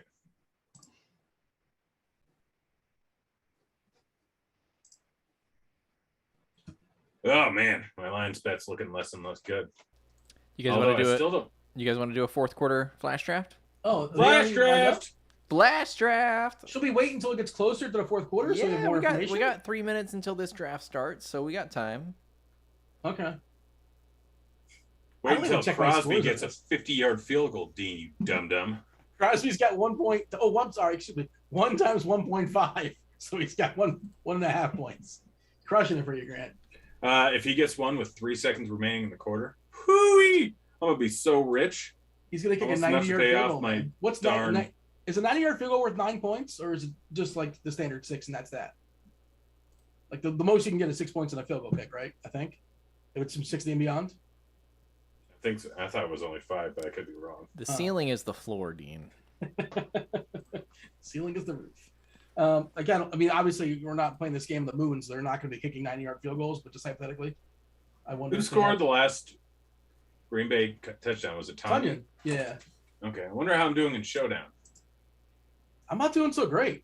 I don't know why. I feel like I have pieces of all these guys. He says, I don't know am why. losing large amounts of money. I don't know why I'm losing in a one-game NFL Showdown DFS contest. Well, Good news is you might I be know what's winning on by the the end of it. There's Yeah, 150 I'm a reasons closer. why. I'm a closer. I don't have a ton of Cephas. I have some Cephas, and Cephas, of course, right now is in the optimal because he caught that touchdown, 56-yard, 3 catches. So Lazard and Cobb 0 points. Lazard, nothing. Yeah. What's it? The other guy I have a ton of too, which we're still waiting for that big bomb, is who's the one we were talking about? MVS. He's got nothing as well. Just 3 people caught balls from Rodgers today. That's it. Very, very thin targets. Adams, Tunyon, and Jones. Dylan's done nothing. 11 yards on the ground. I think I have a good bit of him too. Salary saver. So I guess that's why I'm not winning money. It makes sense now. I'm not positioned great. We'll see. What do you Very close mean? strong, though. What do you mean I'm not winning? This is what I was told that this, DFS was easy money. You just If you plug in put the 150 entries in, you automatically win. That was my problem. I made 149. I didn't do You 150. idiot. Classic. I We're only made going deep. 100. We're going deep. So. We're going deep. We're going. Oh God! MVS. I think that was him. All right. Did you catch it? 30 seconds until the flash draft starts. What are we thinking? This is exciting. Uh, And to think, in like an hour, I have to record the morning grind. do you know who's playing baseball? Grant, tomorrow? don't even start. I got to do like 6 hours of week 3 projections. I am in by far the worst spot of the 3 of us. Is that This how is long it my takes? 3rd podcast in the last 24 hours, and I have one more. Like we could be digging ditches. Like seriously, we're not complaining here, right? Like this is things gonna be much worse. If the week That's starts on true. Sunday, I'm already at a 32-hour work week. Work is in Listen, quotes. I'm right there with you, man. What do you mean work is in quotes? I'm with Dean. We can sleep when we're dead. Come on. Yeah, I mean, also Grant, like you're just I talking. want to sleep like, while I'm alive, man. I love sleep. I love Underrated. sleeping. I don't want to It's put it underrated. off. Would you rather have sleep or an apple pie? Sleep I'd for rather sure. I'd rather sleep on kill it. myself. I'd rather have a peach That's not cobbler. worth it. Peach cobbler on. Devin really thought he really thought he had us one over with the. I missed the pick. I'm done for. You're No, it's not. done. There's- Toast. I didn't even join it. Flag. Oh my god, you're both toast. Wait, was I supposed to enter? Of course you were supposed to enter, Dean. I don't think I did. Is that on the defense? Oh, that was Randall Cobb who got in the field. Is it on the defense? Is that penalty? I don't know yet. I'm waiting. Looks like a legal man downfield. Oh no! Wait, did he face him? No, never mind. I thought illegal. Isn't this a legal man down the field? Touch your head. No, that's too many men on the field, right? Too many Putting men. $100 Oh yeah. on. I don't know. I gotta go. Dean, to that's refresh my scratchy binoculars. scalp there, Dean. Scratchy scalp. Put Oh, so $100 Cobb got a on. pass. The Lions Oh yeah, plus two guys. 475. Wait, one guy came on, nobody came off. Yeah, or Wait a he second, didn't get what's- off in time. That guy was Oh, not I see. hustling. You got to get it moving, bud. You gotta Aaron move, Rodgers man. is the best at that. I'm 100% going to lose this one. Were the Packers just trolling Rodgers by not putting Cobb in the game last week, or is he just not a part of the offense at all? Or I don't think he's part of the offense. He only got in during garbage time. Yeah. Oh, that's a hold. Yeah, it's thrown by the umpire. It's got to be a hold. It's always a hold by the umpire. Nice, man. This is exciting stuff. What's that? If the Lions win, I win $2,000. What happens if the Packers win? Yeah. Oh, nice. I missed a pick. They will refund me. Nice. What? Huh? On the flash draft. Oh. This is an important question in chat. How does everyone feel about bread pudding, rice pudding, and banana pudding? Well, Grant, love bread pudding. Yeah. Love rice banana pudding. Rice pudding, don't care for. It's rice fine. Rice pudding is good. Banana pudding is bullshit. Have you had banana pudding at Hattie B's? It's amazing at Hattie B's. Oh, I never had banana pudding so anywhere, but I don't like bananas at all. Well, that would be a deal breaker, possibly. Just not a fan of bananas in general? Dean, listen to this. I moved in Nashville. It's not far from where I used to be. There's a Smoothie King right next door. How's that not pass interference? Thanks. It was. And I go in there and I specifically request no bananas every single time. I go there 5 days a week, and I'm looking to this new one. Half the time I ask specifically for no bananas. What do I get? Bananas. Do you watch? Tell them you're allergic. Watch them make it, right? They can make it in front of you. Don't they make it in front of you? No, not when you go through the drive-thru. I don't really see the end product till they put it in my hand. I've actually used the allergic thing before, like when I felt really bad about like they made it with banana and I got to go back to the drive-thru. Like, yeah, you guys fucked up. Oh, am I not allowed to say that? No. Do I want to put? Oh no, they took it down. I was about to hit the Lions plus 600. 5-10. I don't know. 21-17 Green Bay right at the 50, 1st and 10. I guess that wasn't pass interference. I assume they just called that like hold or something.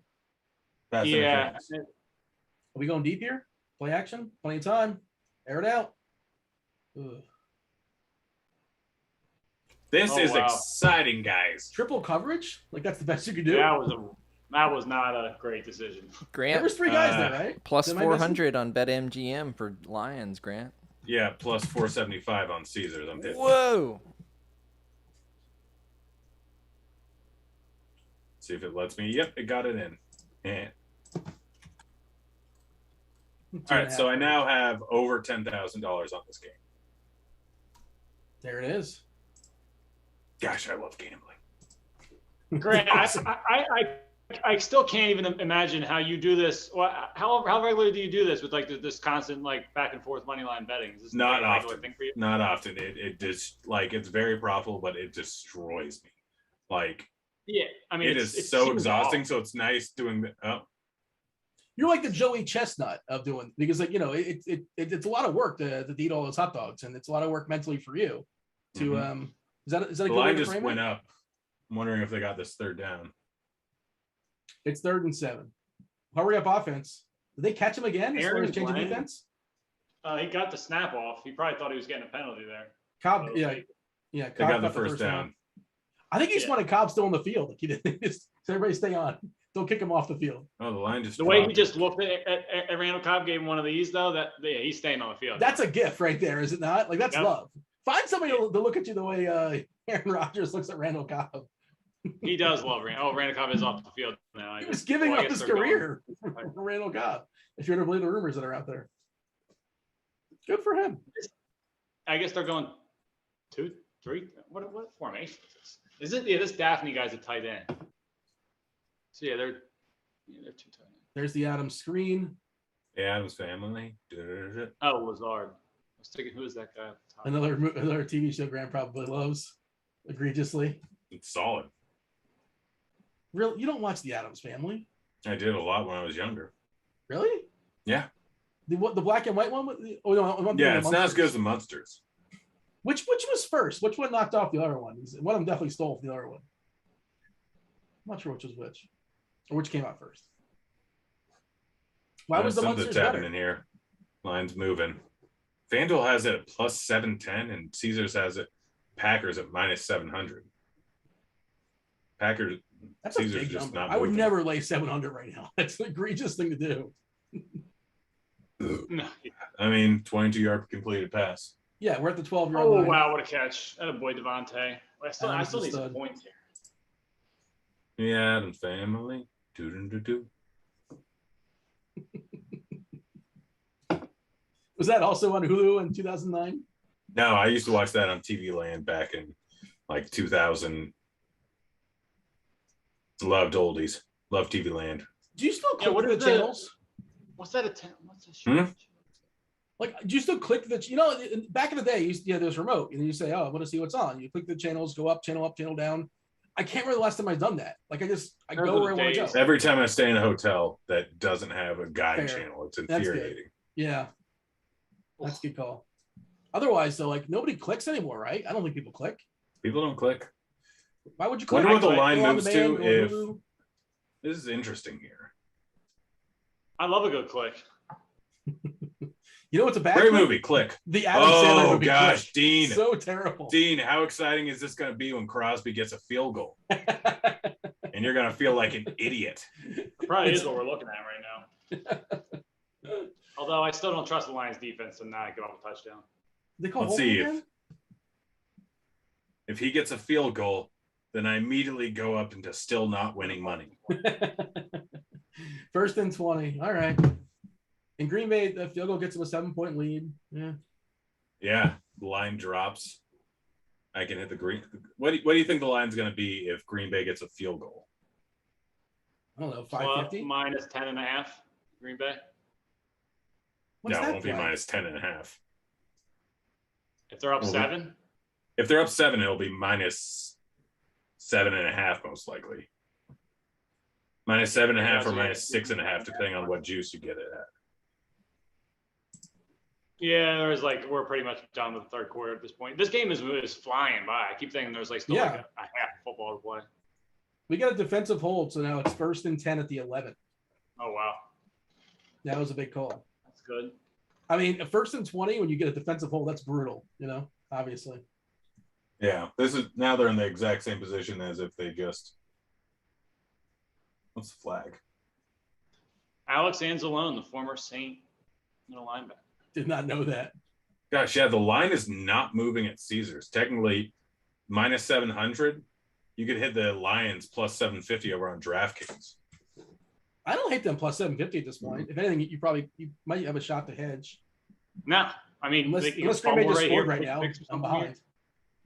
If you have a free bet, hit them at plus 700. If you have the BetMGM free bet over on BetMGM, it is plus 700. Hit the Lions. Well, when the Packers end up kicking a field goal, the line's going to drop to minus 500. So you can get an automatic $40 profit, or you can half hedge out, get an automatic $50 profit. Grant, the first play of the fourth quarter is going to be a field goal. Well, that's a sharp move. If it's the first play of the fourth quarter, if they're lined up for the field goal, that's the move right there. Let's go ahead and play a flash draft now. That might happen. That's a scenario, right? Maybe am I being cute? Nobody? No, you're not being cute. Is there a flash draft available, Devin? It's 1 second left. Oh my God, is it a third touchdown? Unbelievable. That's amazing. Did they get a touchdown? Third touchdown to Jones. That was too easy. So that was too easy. This is third receiving touchdown. Yeah. 4 touchdowns for Rodgers. 3 to Jones, 1 to Tunyon. Mm-hmm. I can still get the Packers minus 7.5. Is that really true? The answer is no, Dean. With 7 seconds left in the third quarter, there are no more flash drafts available. Oh, that's a bummer. I was trying to game Who'd have thought? Who'd have thought? The term people use. Game the system, I think is what it is. Grant, so much of that field goal. you're gonna get extra points. So 1 times 1.5. That's tough. Yeah, I'm pretty much the greatest. Well, no. The point we're making is that how terrible I'm pretty much the greatest. That's not I will say that there's nobody that says things with more conviction, just like they're absolutely going to be true than Grant. Like I wish that I had some. I wish I could take some of that ability that he has to do that. He went to the Vegas Dave School of Conviction. I believe. I mean, it's a good skill in what we do. You know, I wake go. up every morning. I piss excellence. It does make sense because Ricky Bobby, right? It's a callback to that. Anybody's flash drafts for the third quarter do anything? Oh, let me check. I'm try fairly to get certain one I more. lost. I'm pretty sure I lost as well. Oh yeah, I doubled up on MBS, so yeah, there's no way I won anything. So What's 2 times 0? You're telling me there's a chance. Hey, Dean, who outscored MVS? He's a kicker and he plays for the Packers. Ricky Bobby, man. When you finished in the 20th percentile, congratulations. Oh no, I finished near last. Right. Yeah, we should get Soccer Dave on here. He would love these flash drafts. That's like the only thing he's good at. Who's this? Dave Kitchen. Oh, he's a big fan of flash drafts? Yeah. Well, You can't do one now? Are you guys in these right now? I'm gonna try to get in the fourth quarter one. I mean, No, They're not available. They're unavailable now. Why are they unavailable? It's still because it's about to be the fourth This quarter. thing's saying there's 1 minute and 46 seconds left in the third quarter. Oh yeah, there is one. Runs Is throughout the game. Well, All it's right. not here we Fourth go. quarter. There's one that starts in 31 seconds. I'm in it. I'm in. I'm in it. Let's do it. I'm in for 20. I'm in it as well, I think. Even though this doesn't even look right. Wait, what is going on? This is exciting. What year is it? I'm loading up on All right, I this. got 15 seconds to make this pick. Let's see what happens. Who else does this? How have I just been made aware of the flash draft as of last week? I can't believe I'm the one that brought it to you, Dean. Yeah, I just wasn't. I feel like I've heard the term before, but I just wasn't listening. Dave and Cameron are they like them both. That's why I know what it is. Let's do it. All right. Ooh. I think there's a strategy now, guys. I think there is as well. Load up on the Packers passing game. What are these projections that they're throwing in here? Where are they coming from? Yeah, I have no idea. It's Who noise, SBK. It's noise. No, I've got it. Yeah, Drake. it's a Thanks. lot of noise. Okay. You want to say hello? You want to say hello to Dean? Dean, you want to say hello to Bobby Sue? Hi, Bobby Sue. I'm in the middle of a flash draft. No, he can't see. You got to be right here. Hi, Bobby Sue. I can't see either. My thing's all fucked up. Hi, Dean. What's up? How we doing? Hi, Bobby You Sue. probably can't hear me, but I hope all's well. Well, did you set that up for failure? Crosby's available. Crosby, MVS, or Williams. Ooh. I'm still going to I double got down on this Crosby. Crosby, yeah. I'm taking MVS. Imagine taking Crosby. I took MVS. So did I. Oh, I don't want your I stink took on Jamal me. Williams. Bunch twice of back. chalk donkeys. 15% of people took Crosby. Dead money. Hawkinson's the lock here, boys. I'll just tell you guys. Hawkinson. Wait, Dean, did you say dead money? You do realize that they probably are going to run a lot. If they get in field goal range, they're probably Crosby's going take to run the ball? No, he's the run. No, they're going to run the ball a lot. If they get in field goal range, they're going to. Oh gosh. Crosby, boy. Crosby, Seibert, double stack. There's a fumble risky, and Green Bay's got the ball. Really? Yeah. Rodgers is going to score another touchdown. Oh gosh, Yep. there was an error in my entry fee. That's happened like 3 times. Gosh, I hate flash drafts. The Jared Goff interception hasn't happened yet, though. That's still kind of sad. Oh, but the fumble is not good for my. Dean, I think the last play of the game is going to be a Jared Goff pick. If I could place a bet on that right now, I would do it. But hey, Grant, you got the chug because it looks like the Packers are winning this game. Just a heads up. Uh-oh. The Detroit Called it. Lions are winning this football game. Well, I think Grant's more exposed on the Packers side now. So I just Did got somebody to. say Click was a good movie, the Adam Sandler vehicle? I didn't say that. I feel like I heard somebody say that. Did Grant not say that? I'm pretty sure Grant did, but we can't make that egregious take and not be upset about it if we got upset about Rush Hour being a good movie last week. Keach, No. Keach, No, you no. weren't here. Give What? unadulterated response. Rush Hour. Mhm. What are your thoughts? I like what? Not Chris Rock. What is that? Yeah, Chris Jackie Rock. Chan? Right? Yeah. No, Tucker. Huh? Chris Tucker? What- Chris Tucker. Yeah. Well, I always mess that up. Yeah, I mean, fantastic movie. What? I just got who's an saying email that? from PointsBet customer service. PointsBet's products and promotions are intended for individual members to explore betting on different sports markets. Based on our current betting pattern, our records show that you have been in breach of those terms of the What? intended use of promotions on your account. As such, our sports analysts have recommended that you no longer be eligible for PointsBet promotions and rewards. I haven't bet a single PointsBet promotion for a month. You've been red flagged. Devin, who is saying that Rush Hour is a bad movie? One Dino Machino. No. Devin is misrepresenting. Check the court reporter. That is 100% not true. That's not what we said. Devin said it's his favorite movie all time, and that was right. It's a fine movie. We pulled up. What do you think mine is? We pulled up Rotten Tomato scores. If that's any indicator, that's where the discussion went. To say it's a good movie or a fine movie, I have no issue. Yeah, I agree. Fine movie. You said it's your favorite movie of all time. Mm-hmm. That's really the problem. It's not. It shouldn't be anybody's favorite movie of all time. I would better than much fine. rather watch it than Eyes Wide Shut. Well, that or one other movie or every other movie ever made. Nope, just one What's v1. your favorite movie of all time, Dean, hit us with it, Dean. What's that? Hit us with it. What's the your number favorite- one? What's your favorite movie? of all Number time? one, numero uno. Go. Pulp Fiction? God. Just, Shock donkey. can you hear my eye roll? You don't like Pulp Fiction, like for real? You're just I'll playing a watch, character right I'll now. watch Rush Hour 3 times before I watch Pulp Fiction once. Yeah, you know what? By My the favorite way, ice Face cream. Off and Pulp Fiction, same Rotten Tomatoes ranking. Favorite ice They cream actually got flavor. ranked higher. Vanilla. Imagine vanilla is your favorite.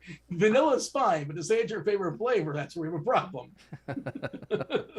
You don't want any of the nonsense thrown in there. You don't want any nuts of any sort, or any chocolate, any concoction, some peanut butter, whatever does it for you. But Some see, sprinkles. Rush Hour being my favorite movie is saying I'm open to experience, Dean. I'm open to potentially Rocky Road. I'm potentially No, open that's to. not Rocky Road. It's a very simple take. It's a fine I don't- movie. It shouldn't be your favorite movie. That's the problem. Now, let me just take you back to a scene. Jackie Chan kneels down to the consulate's daughter. In a moment of fear, she says, I don't want to go to America. And he says, no, don't worry. You'll love America. It's full of friendly people. Cut to Chris Tucker in a car screaming, stupid fool, get the hell out of my way. Just hilarious. Hilarious. You do the whole movie, like the whole script, basically, like the whole direction and everything. I'll read it out. Yeah, we'll have a read along one day. Oh, it's just amazing. It's just a weird take, man. It's a weird that's your favorite movie. It just shouldn't be your favorite movie. That's all. Didn't say it was bad. It's not bad. My favorite movie is 2001: A Space Odyssey. For real? Yeah. Wait, why is that your favorite movie? You don't like Pulp Fiction? You like 2001: Space Odyssey? I don't dislike Pulp Fiction. I had to watch Space Odyssey probably like, I don't know, legitimately probably 4 times before I knew what was going on. I've never seen it. I know it's supposed to be great, but I've never seen it. You've never watched it one time? No. Dean, Should I watch it? Yeah, Dean, you've Yeah, lost dude. all respect. Dude, I'll come. Dude, oh wait, you don't live in Nashville anymore. I was gonna say I'll come over. We'll have like a whole movie. But yeah, you should definitely check it out. You're gonna have to set aside. Where is it hours. streaming? Let's see where it's streaming. I'll give a review next week. How about that? If it's streaming yeah. on one of the things I have, I go to Just You'll Watch. enjoy it. I think you would like it. Yeah, I like a good. By the way, Packers at the 10-yard line, 1st and 10.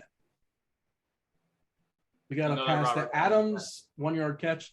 So it's streaming on HBO Max. I do have HBO Max. It cost me $0. I will watch it at some point before next Monday. And Why I'll did it give a cost you review. $0? You thief. Oh yeah. No. I'm saying it's available to stream somewhere. $0 additional dollars. I happen to pay for HBO Max. I'm not using my neighbor's or my fiance or whatever. Wait, Rush No. Hour's on HBO Max? No. A Space Odyssey, 2001 Space Oh, Odyssey. why are you watching that? What do you mean? Why is he watching that? I've never seen it before. Grant, it looks It's a like great movie. Grant, it looks like plus 1,500 for Detroit on BetMGM. What do you think? No. You Not keep, happening. yeah, and bad numbers if you want. Jones to the 5. Are we setting? We're setting up for that field goal. Crosby getting his leg warmed up right now. Let's see if they Strangely have enough, I bet a boosted parlay over on WinBet. Tigers money line, Rays money line, Lions plus 11.5. So now I really need the Lions to score, or just to get within range. I'm gonna. Yeah, our put a boy poll on Yanoa Twitter. with only 1K through 2. Although he's got Vargas and Mieja coming up here. Although I don't know if he'll still be throwing at that point or not. But What was the total on Yanoa as far as over under in strikeouts? 5.5. Oh, Sitting at 1 right now. Rogers. What was that? Oh, we got a flag. Here it is.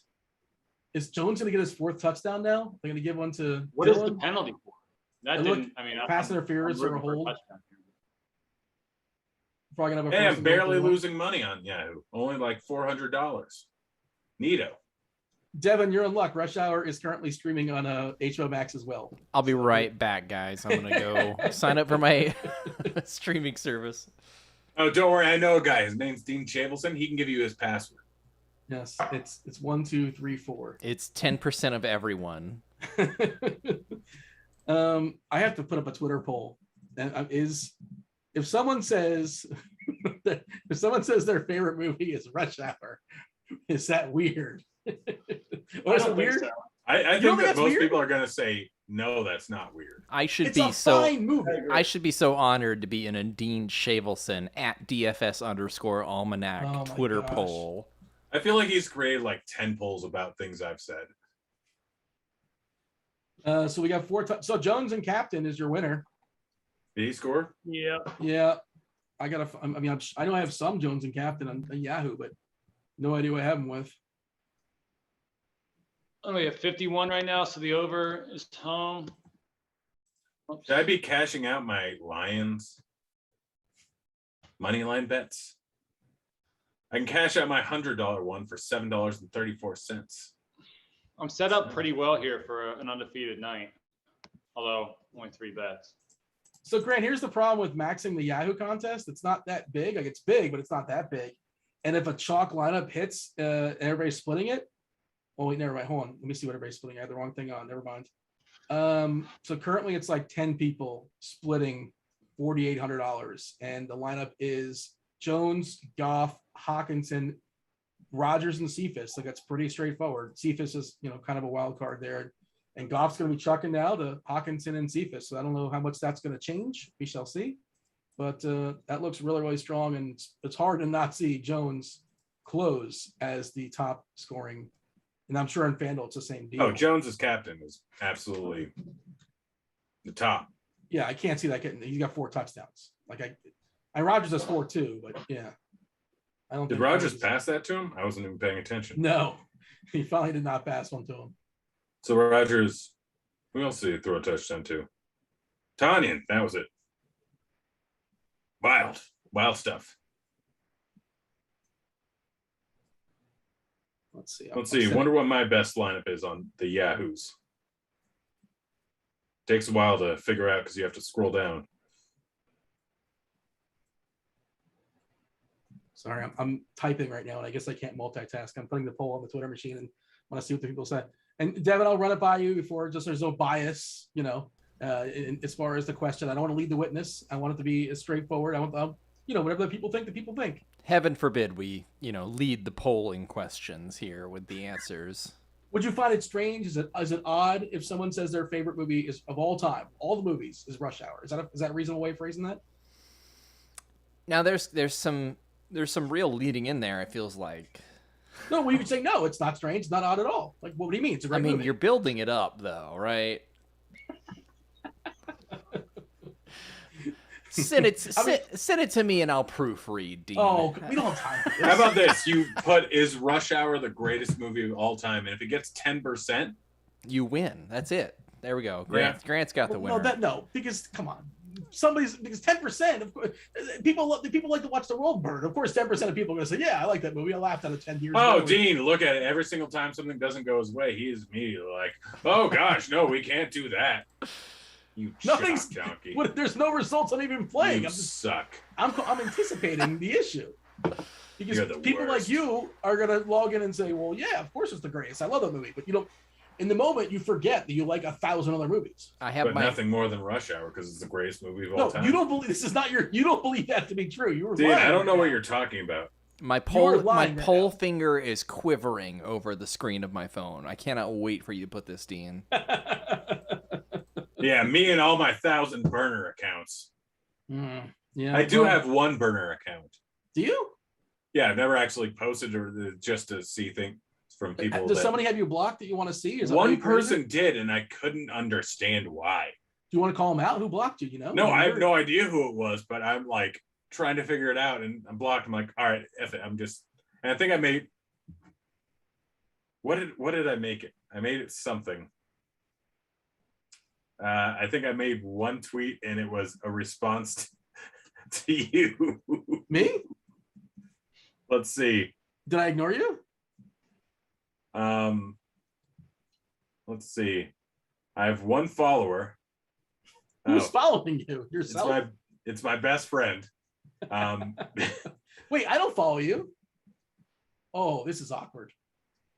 Is this how we're gonna find this out, Grant? I don't know. This account's almost 2 years old. Apparently, I didn't. Did I like anything? I don't have any likes. I don't have any tweets or replies. Who are you So it's a stalking? bad Is there burner somebody you account. stalking? Yeah. Do you have a burner, Keach?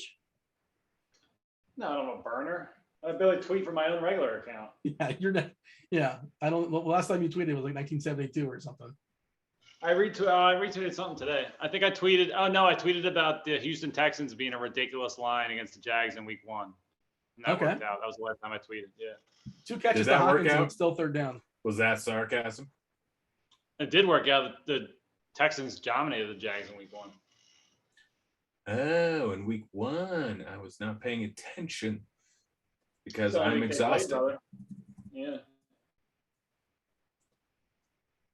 Tyrod Taylor's status is uncertain for Texans game Thursday. His name is Tyrod. T-Mobile. T-Mobile Tyrod. also works. They're not going to rush him back, right? Hawkinson caught 3 passes in that drive. And they still went and got a 1st down. Well, they're going to give it to him, I think. 3 catches for 10 yards. Hawkinson out there crushing. Am I winning more money? No. I need one of these like random Detroit guys to do something. I think that's not happening. Where's Brown? I have some of him. Ugh. Ooh, the Lions plus 40,000.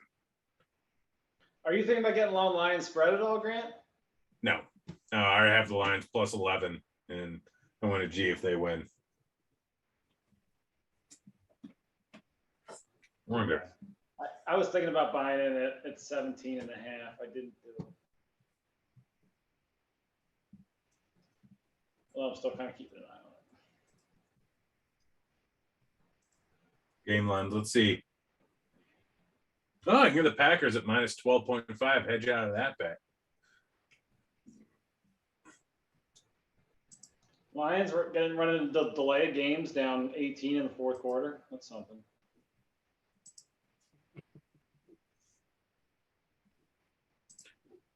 Let's go, Lions. Score a touchdown. This is enthralling football, Dean. Absolutely enthralling. Are you enthralled? I'm something.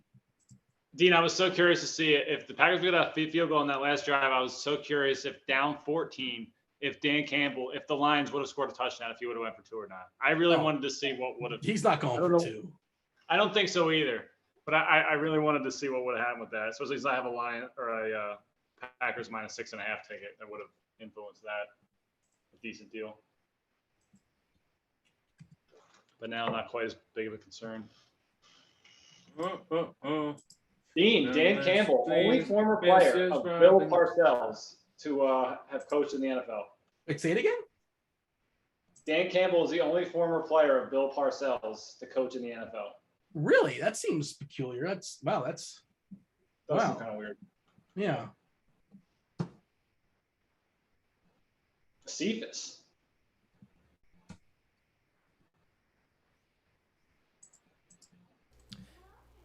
Dean, you got WWE on other TV? No, what's going on? Somebody in chat was asking about it. Is Roman Reigns doing something? It seems like right up your alley. I mean, I know a lot of the old school. I do watch like documentaries. There's a Dark Side of the Ring is really, really good from Vice. I love a good wrestling documentary. God. What was that? Ugh. I guess I they're still need punting him to throw an here. interception. That's what I'm still sweating out, actually, is the interception. Oh, did you bet the interception prop? I did just for fun. I thought it'd be a fun thing to kind of root for throughout the I like it. I had that going last night. Caesars had a boost, both Mahomes and Lamar Jackson to get an interception. It was kind of a fun one. It was fun. Did it hit? I don't remember. Yep. Oh yeah. That was a wild game. Everybody's saying like, oh, Lamar, you want to go for it in 4th and 1? Like, what's he gonna say? No, let's punt, coach. Like, come on. Yeah. They're making this whole story out of it. Like he's going for it. Like, but he's asking, Lamar's gonna be like, nah, I trust our defense against the greatest offense of all time. They're gonna stop him. Haven't stopped him all game, but this possession, we're gonna stop him. What's he gonna say? Like, oh, Lamar, look at that confidence boost. Like 4th and 1, we're making this big issue here. You're supposed to go for it. Yeah, that's my little rant. I'm always here for the 4th and 1 rants. All right. The Braves struggling a little bit right now. Did that game just get tied up? Yep. And no. 2-2, 2 men on, 2nd and 3rd. Ketel Marte. This is why I don't bet later on in the day. Why? Because I get talked on to bad lines. Who's talking?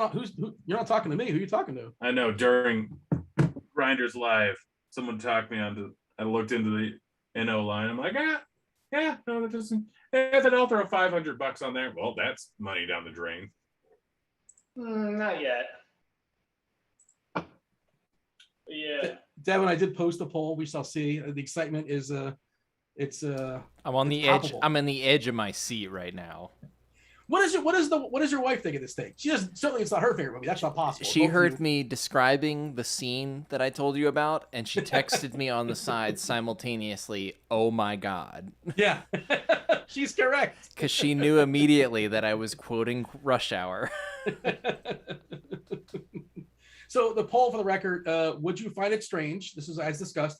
Would you find it strange if someone says their all-time favorite movie is Rush Hour? Yes. Option 2, it's wrong, but not strange. No, they are correct. Or show me the result. Is that reasonable? Yeah. Yes, no. Yes, it's wrong, but not strange. And then no, they are correct. Can we get a 5th Devin was right all along answer? Do you know how Twitter, is this your first Twitter poll? Do you know how Twitter polls work? You're limited to 4 options, my friends. I'm trying to put some. Are you gonna bet something on it, Dean? No, because you're gonna round up your people. Your bot's gonna bet. You're gonna go ahead and move the needle as well. Dean knows me too well, apparently. I know. Don't quote tweet it and say, Dean, suck it. Vote no. No, I would straight up quote tweet it and say, hey, if you answer no on this, then Dean will have to do this. Yeah, which I won't but they don't know that. By the way, early results are in. We're not going to call it just yet, but early results. Would you find it strange if someone says their all-time favorite movie is Rush Hour? Let me give a refresh. I want it to be as accurate and as possible. Hold on a second. We're still tabulating the results. 41.7% says yes, that's strange. It's wrong, but not strange. 33%. No, they are correct. 16% of people. Like those are the people who like to watch the world burn. Like they don't really. No, those are the people that know good cinema. You dummy. Now, what sort of weight are we putting to YouTube live chat? People that are currently tuned in, because one Melvin Robinson III says they are correct. Rush Hour is in fact a classic. I'll tell you what. I'll go ahead and drop the link in chat, and anybody in chat. Kevin Roth called you a serial killer. Ooh, what? Yes, this is the answer I'm looking for. Yeah, Roth says, and this is exactly what I'm saying. Don't get me wrong. Rush Hour is a very enjoyable flick. Agreed, fine. But that person is a serial killer. He is correct. Well, at least I don't know. Is there a little Dexter in you? All right, I might have to have a conversation with one chief meteorologist, Kevin Roth here. You do have to have a conversation with him. Was he the one that brought up the apple pie thing, like a 95-year-old man? Yeah, I mean, bring that up to him as well. Why do you? Yeah, it probably tells people to stay off his lawn too. Why is apple pie equated to be old man to you? That's so strange to me. That's like where your brain goes. I've never heard anyone my age talk about apple pie. Nobody 30 years old likes apple pie? Not that I know. Personally. Do you know Jason Biggs? He's like 40. Yeah, he banged one. Yeah, well, he doesn't. Yeah, it's a whole other route. Doesn't mean he doesn't like it. 2nd and 2, Rodgers. Let's make something happen here. Just something exciting. Completed a pass. First down. I think that's Dylan. By the way, it is always funny when people ask me like, "Oh, did you bet on this game?" Yeah. And nights like that, I'm like, "Yeah, no, I had 10 grand on the line." Oh gosh, did you win? I'm like, "Yeah, I won $140." How's that possible? I mean, technically, I won $700, but that's beside the point. Unless the Lions win, then I win big. Yeah, good luck on that. The only thing you're getting out of the Lions losing is you're going to be chugging a beer, right? Yeah, says the guy that Who 4 said, minutes who said into the the Lions are second going to quarter lose? is like, yeah, I'm really liking that Lions bet. Well, no, because I'm working it both ways. You know what I was saying? No, you actually straight up said like, as much as I hate it, you might be Is that right. MBS? Did somebody he actually make a catch? That was Lazard. Oh, Lazard. Yeah. Ooh, let's see. Wait, no, I Winning think that more was money on the Yahoos. Nope, I'm losing more money. Oh, but that was St. Brown. Was it? Yeah. Who did the St. Brown stack? Anybody? Bad idea for the record. Yeah, this game's really over if they're throwing 1 yard passes to St. Brown.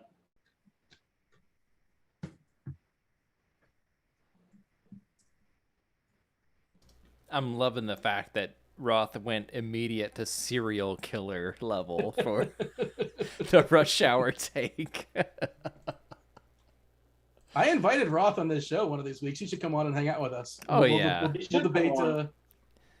We'll have some regular phone participants here. Yeah. We should make that work. We should, have a good Yeah, time with fix that. the graphics, Mr. Do you remember when Devin. Kevin Roth put that video out of him dunking on a 9-foot hoop? Yes. Remember Yes. that? Yeah, we have to make fun of him for that. We have to make fun of him for that. For sure. It looked I love amazing Kevin Roth. until you found out it was like an 8-point rim.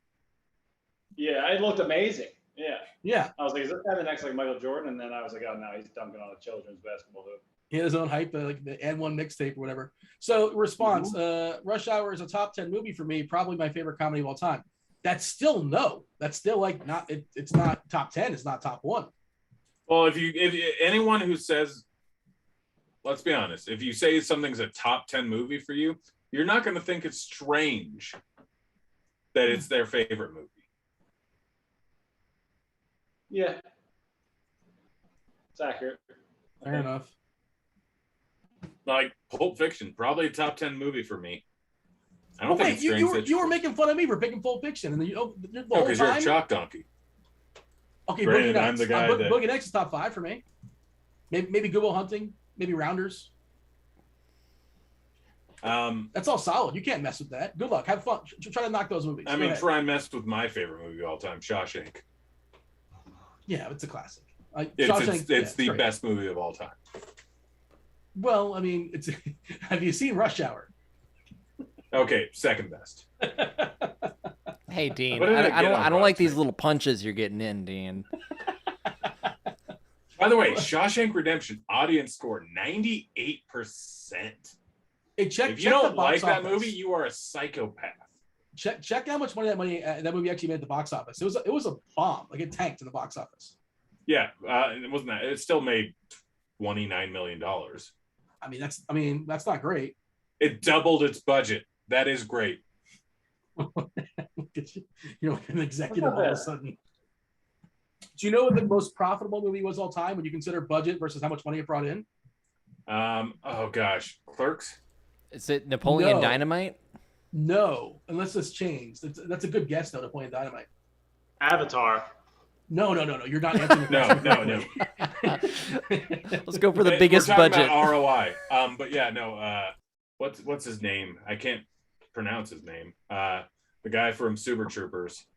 No. Good Will Hunting. No. We're talking about a budget of like $10,000 or something like that. But he was talking about like Blair Witch Project.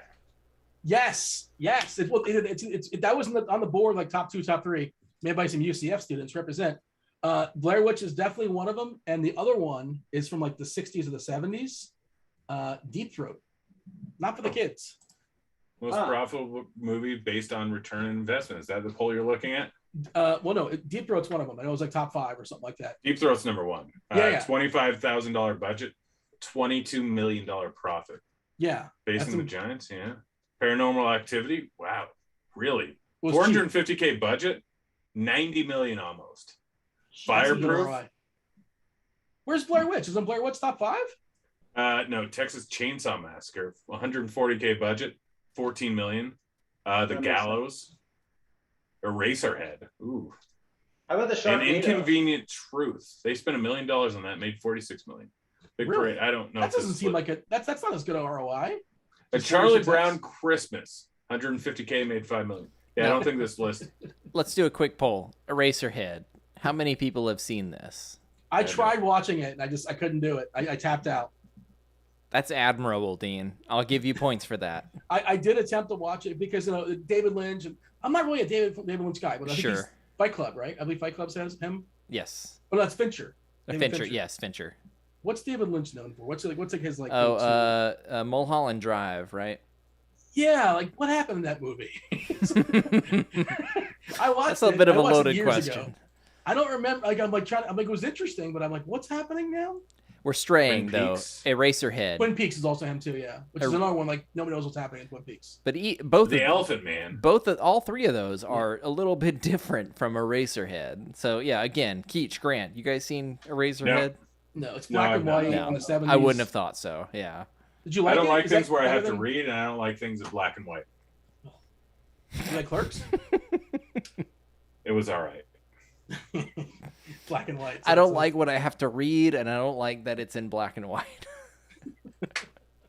Yeah. What's wrong with reading? It's okay. Like it's. I would argue it almost makes you pay attention more. Grant, you ever By seen? the way, that new Marvel movie. The What was it 10, called? 10 Rings? Yep, 10 Rings. Yeah, it was. 10 Rings. Although I did feel good about myself, I went to it with my fiance, and Is that weird saying? Like, is it weird No. to say that? no, but I went to it, and I felt good because she asked me, she's like, "What language are they speaking?" And I'm like, "Oh, it's Chinese." He just said thank you. Well, you spent a bunch of time in China. Was right? it Shin? And was that from something you learned from Rush Hour? It's not Shin Shin, it's Xie Xie. That is thank you. And no, I learned it from studying abroad in China twice. How much Chinese do you know? Like, could you be able to hear? Like, if you hear people talking, could you pick up on things, or just I can you pick lost up most about of it? 30% of the words. And how about speaking it? Just, or is that tricky? I can tell you you're truly beautiful. I love you, my small friend. He has erectile dysfunction. Why You are know, those the normal things you learned? Grant says more in English to Dean than says more to Dean in Chinese than he can say to Dean in English. I love you. You're great. You're amazing. No, it was funny. So back when I was an accountant in LA, our office was very diverse. Like we had probably 20% of the people there were from China. And I'd occasionally hear them talking about me in the elevator. And I just respond with some weird quip, and they're like, "What? Do you have erectile dysfunction?" Huh? No, that's what you learned how to say. What to Ni say. xiao di di huala." Yeah, and then I would just be like, "Yeah, I don't know. Whatever he said, I trust you." Well, Yeah. a lot, or sometimes it would just be like, I know what you're saying. Like, oh yeah, say something in Chinese. And I'd be like, well, ni zheng pialian. That means I love you, you're truly beautiful. Yeah. Is that a catch for Cephas? Who is that? He dropped it. Gosh, That am was I a just drop? behind? Oh. Yeah. I'm in commercial. Oh gosh, darn By the way, it. 160 votes are in, Devin. Would you find it strange if someone says their all-time favorite movie is Rush Hour? 49% say yes, 28% says it's wrong but not strange. So overwhelmingly, the people do not agree with you. 14% says no, they're correct. And then only like 9% want to see the results. Well, my gosh, this might be just the only time ever that I have been against the grain on an opinion that the popular public has. You're on an island, that's all. My God. By the way, Okay, Dean, Golf go. Golf Golf is is flying. What was that, Keith? I have a grand on like, the, You put that same poll up that included like my favorite movie being 2001: A Space Odyssey. What do you think? oh, look at that run by Goff.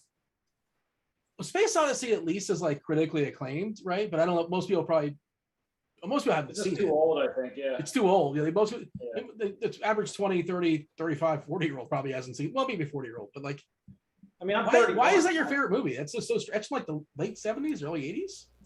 1969. Yeah, Oh, wow. we That's need way to have a conversation about Dean's ability to say "in your time" or "before your time," because this phrase has been used inappropriately in the past couple of days. Well, look, to be clear, I'm not saying it. There it is. Congratulations. To be clear, I'm not saying it negatively. I don't use it. Of course. I don't take offense. I don't take offense, but I definitely see incorrect analysis there.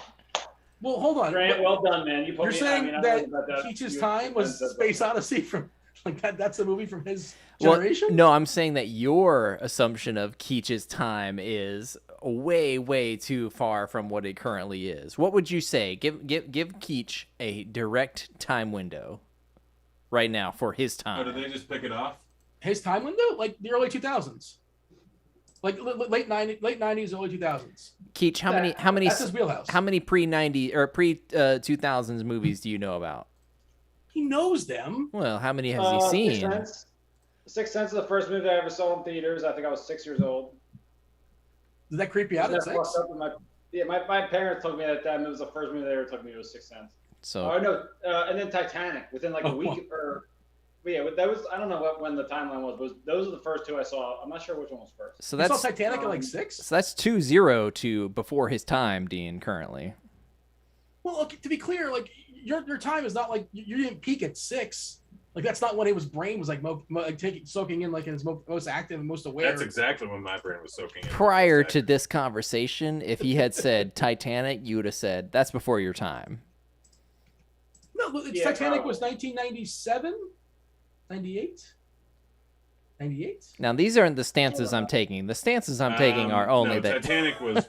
It's got to be 2000. No, it's not 2000. 97. Oh, it's before. I remember it because, way before that. It's 97. I remember a lot of people went in there who were 13 years old for one very specific reason. Because Leo DiCaprio is a fabulous actor. That is not the specific reason. No, it's because they love watching ships sink. It's the crash scene, Dean. Come on. Yeah, iceberg right ahead. ahead. Those are the times we were living in. You had to go to those lengths. Unbelievable. Oh man, Aaron Rodgers tonight at second down, 16 of 16 for 208 and 4 touchdowns. That seems pretty good. Is it? That does seem pretty good. Both these defenses stink. The Packers can't get pressure on anybody, so that's going to be a problem for them. I imagine. Green Bay covers too. Well, they got to get on first down. I guess Detroit still has a time. By the way, how about Jameis Winston yesterday? I feel like the Carolina plus 3.5 was one of my favorite bets of the week. That was like the most Jameis thing of all time, to go from throwing 5 touchdowns and no picks to go to throwing no touchdowns and 2 picks. Like it's the most Jameis thing of all time. I like Carolina too Jameis. because New Orleans was without like almost half their coaches or something like that weren't even present. They've been all over the place as far as where their actual home is because of being displaced. I think because of the hurricane there. I think they're going back for week 4, but it just seemed like a tough spot. And Jameson and Doan is going to be real different. Yeah. Well, he's going to be he's either going to be awesome or be like the worst quarterback of all time. Well, I'm not even sold that offense is great. Is the other part of it. They're definitely not. Yeah, I mean they had 150 passing yards and 5 touchdowns. It seemed kind of fluky, and regression was coming. Yeah, they're definitely not great. I would even say they're average. Oh, let's do it. Oh, come on, he's missed them twice tonight. Jeez, he had. Let's see Detroit cover. Come on. 2 times he's missed them. By the way, you know what series WRC Plus is in the majors? Oh, he's banged out 4 homers already, so it's got to be good. Who are we talking about? Before this game, it was 279. Who? Siri. It's a small sample though. He was crushing in the minors. He had a bunch of homers and a bunch of stolen bases. Oh yeah, 124 WRC plus the minors. That's. Gosh, Astros just such a great organization. Yeah. Didn't they have some guy go to jail because they stole information with the Cardinals? Wasn't that them? Yes. Okay, I thought so. And never mind the whole trash can incidents or whatever, but yeah. I just that's what you're referencing. If you ain't cheating, you try it. Well, if you ain't cheating, you ain't trying. No. I don't get all that. Try again. If you ain't cheating, you ain't trying. There you go. You got there eventually. So that's not to Bill Belichick. Well, yeah. We're going to get a back door as far as Detroit, aren't we? I feel like that's coming. Oh, gosh. I would love that. I would barely lose money today. Did you even bet the spread? Yeah. I was in a parlay that the first 2 legs hit, and then I also did bet the spread. So if they cover, let's see. If they cover, I win $200. If Detroit covers, then I win. Woo! That $900. was amazing. You got to watch this play coming up. Oh my gosh. I honestly wish I could, or actually, I might try to bet another Jared Goff interception. I feel like that's the most likely outcome. That play was incredible, by the way. Oh gosh, I love Swift. Swift. He may have killed a guy allegedly. Not even allegedly. No, stop he didn't that. kill a guy. Come on, man. That whole thing is Yeah, crazy. the most ridiculous thing. Like, and you're bringing Reddit. more attention to it by people saying, this guy's like, I called the cops, and just so you know, like I wasn't even thinking if this was happening, but you're bringing attention to it now, and now you're putting it out there in the world. But, Swift did not kill anyone. But He's like, not a suspect. but to say that you could say that about anybody, it's like, well, you know, Hunter Henry didn't kill somebody. It's like, oh, I never thought about Hunter Henry killing somebody, but now that you're suggesting it, you know, again, yeah, it was a crazy thing. Dean, I never thought about that either, but once you started saying that, I was like, I can kind of see it. Yeah, I mean the name Hunter, it all makes sense. It's all lining up. How did he do it? Oh, to be clear, I'm not making that allegation. Sure, he's a fabulous citizen. No, yeah, do not. I love Hunter Henry. Do you? I don't. I mean, I'm indifferent. I don't know much about him. But I don't know. I just love the chart. I just got some Saints shoes to support Jameis Winston. Some what now? Saints shoes. You go buy shoes from the Saints? Yeah. What do you? How you support it? Is it for a charity or something? The kids call them kicks, by the way. That's what people from Keach's generation would say. I guess I can. Let's see. That was for Devin. Men's. Oh, Swift again. Swift is doing things now. Wow. This is going to piss. Lovely part about this is it's going to piss off a whole lot of people. What? You were in Showdown. Like, that's the best part about garbage time. Oh, it makes somebody really happy too. I wish I could have bet an over for the Detroit running backs receiving prop. So that was like I wanted to bet like both of them, and then I realized I was probably with big. One of them wasn't going to hit, and was going to end up being a loss. So Second and 10, 2 minutes to go. SBK, do I even follow you on the Instagram? Not on the Instagram, on the Twitters. I don't know. I know we follow each other on Action. That's about it. Yeah, I do follow you on Action. Should I get into that? Should I make a profile there? Yeah. I'm gonna start like gambling, like for real. We're all a family now, Dean. We're all a family now. What's your Twitter? Steph Byron. Exactly. I think it's exact. Oh no, it's not the exact same as Action. It's Steph Byron Keach. What? STEPH Byron. Byron? That's a great middle name. It's my middle name, yeah. All right, I'm going to follow you. Jump with that one. Wait. I'm not following you. Gosh, it feels good. Feels good after all this time. Nice, how many people are following you in Action? I don't even know how that works. So you're supposed to follow people in Action? Explain this to me, Grant. I don't know. I got about 5K on it. Yeah. You have 5,000 followers on Action? Yeah. Well, I was a top expert there for a long time. Yeah, not people. A long time. I mean, a few weeks. Are you I just still sent you guys the bets on shoes. Look at the shoes. Let me know what you think of the shoes. Hold them up. I'll drop them into the Yahoo. No, hold on. Are they in your hands? No, they're on their way here. Oh. I don't have the YouTube open. It's got time for that. Well, no, I put them on I sent them to your Twitter. Oh, okay. Put it in the chat. Oh, right on. I put them in the chat too. What does this support?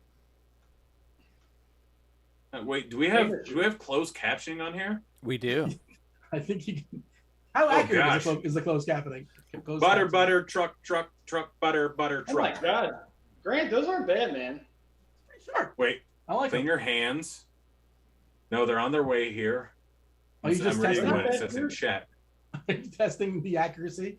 Yes. Let's see if it gets the butter and truck.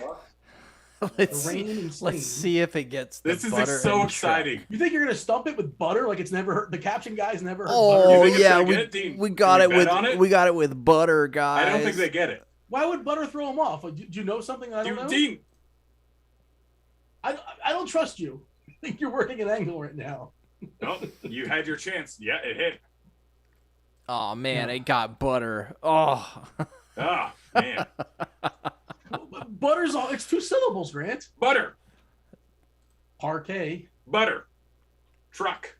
Butter truck. That's like saying the smart speaker responded to its name. Like, yeah, that's gonna happen when you don't mean it. Oh wait, to. I want to baggledy boo bop bop dee bop bop bop You're not even saying words now. bop bop dee bop.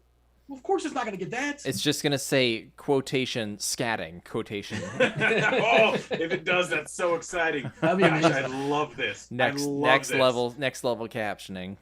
Oh man. Yeah, it's 2 syllables. Butter. Parquet. It didn't get parquet. I don't know what I said.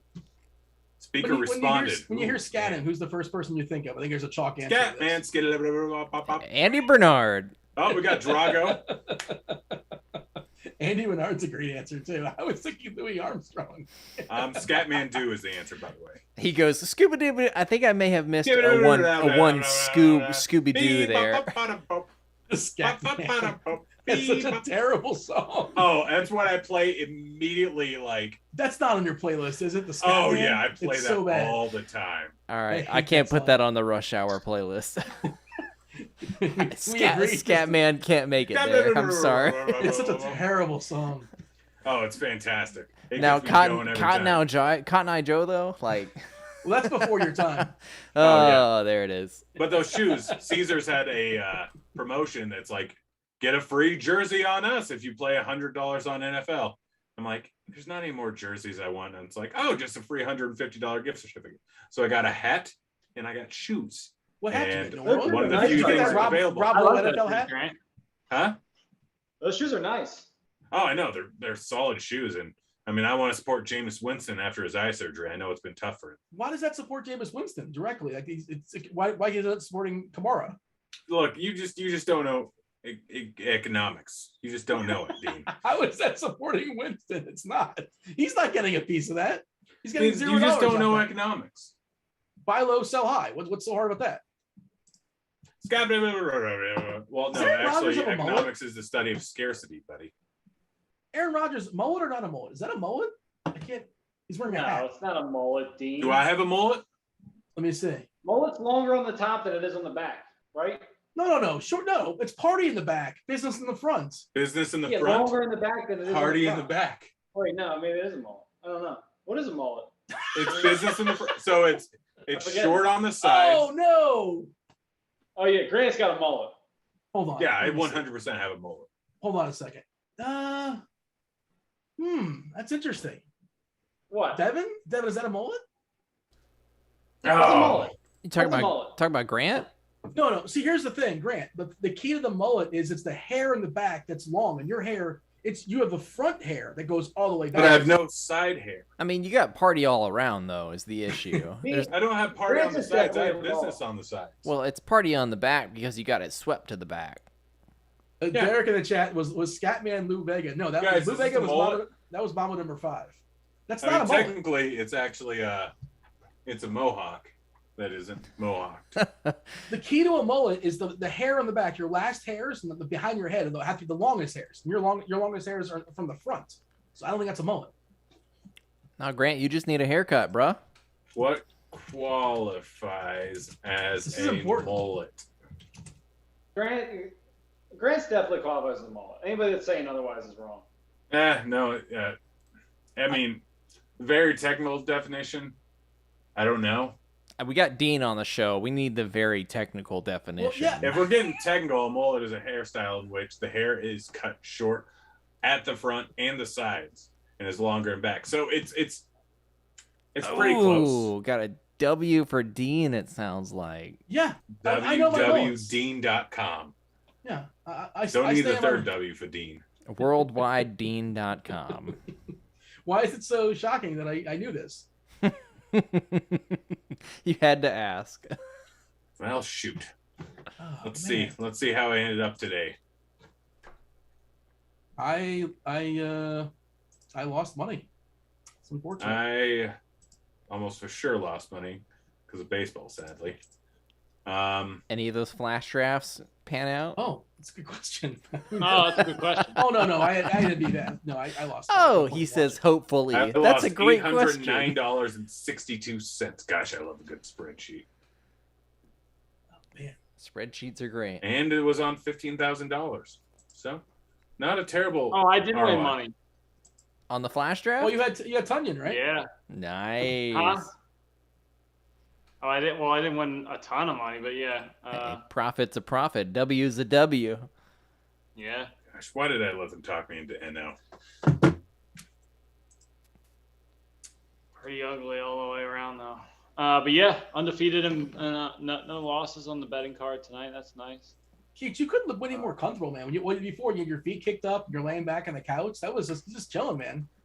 How Dude, comfortable I were you? mean, yeah, I'm max comfort right now. Yeah, I'm not gonna be max comfort the next 6 hours. I got to do week 3 projections, which is gonna be a nightmare.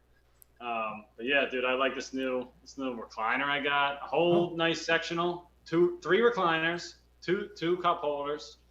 We're living the life over here, Dino. What kind of screen you working with? You got at least 65, 55? No, not 65. I think this might be like 58, 60, something like that. Okay. What's the hoodie? Respectful. What's the hoodie? Not bad. Keach, what's the hoodie? Yeah. What is the hoodie? Yeah. Is that what you said? Yeah, what's the hoodie? What's on there? I don't know. I just saw it on the internet and I was like, oh, it's cool. It's a bench. It's got it's got a bunch of different colors. All right, the game's over. Can we leave? I have more work to do. Yeah, I got so much work. Yeah, I was actually thinking about hopping off before the game was even over. But yeah. Do hit the like button, subscribe. If anybody's still hanging around, we appreciate y'all watching at this point. It was kind of a stinker. This game was kind of a stinker. Relative to the other primetime games we've had lately, they've all been very exciting at the end. This one was unfortunately not that. But yeah, Eagles Cowboys next week. If I am on this show, you're going to see a very different version of me. I will be screaming. I will probably be cursing a lot. Oh, that'll be interesting. Do you not want to be on the show for that? Do you want to be able to concentrate? We can find somebody else to hang it either way. But we're going to be see. drinking together. SBK, let's be drinking. Yeah, I mean, I was just saying, I think it'd be a lot of fun to watch with you guys, I think. Just understand that I will not be here for a betting perspective. I will be here almost strictly as an Eagles fan. I will probably have money on the Eagles, to be honest. I'll probably just be an Eagles bettor, but I won't be like plus EV that night probably unless the Eagles win. I'll also be here to give my review on 2001 Space Odyssey. Oh, yeah. I'll be here. We'll figure it. And Grant, you'll be here talking. I'm sure we're going to crush at least we're going to hit the show. I'm going to like this. The Eagles Dallas game is perfect, but good news. I may have lost $800, but I made like $400 in player points. There you go. There's silver lining. That's how it adds up. Thanks as always to Devin for producing.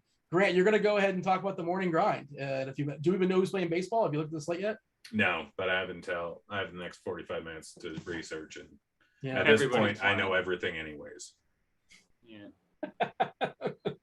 All I have to do is look up new pitchers. I've looked at every single stat of every single player every single day pretty much for the last 6 months. If I don't know what I'm talking about entirely by then I'm just Dean Shavelson. What? Wait, let's wait before we leave. I want to see if they actually get it right. And you still have the subtitles up? Does it have my last name correctly spelled? I say no. Okay. I say this is exciting. This is exciting. This is great internet television. Did I slur my words at all? I don't know, but you said my last name. And all I've had is 2 cans of wine. Classy. Do you have it pulled up right now or no? Yep, I'm watching. All right, so let's see if it gets it correctly. With that, like, subscribe. Dean Gable, sir. There it is. There's no way I was going to get that correct. Stay in my lane. I got that one correct for sure. Tonight didn't go so well for your boy, but hopefully anybody out there, y'all make yourself some money. Grant, you made some money betting wise. That is the key to this show. It's what we talk about all the time. I made this money on the show. I lost money today.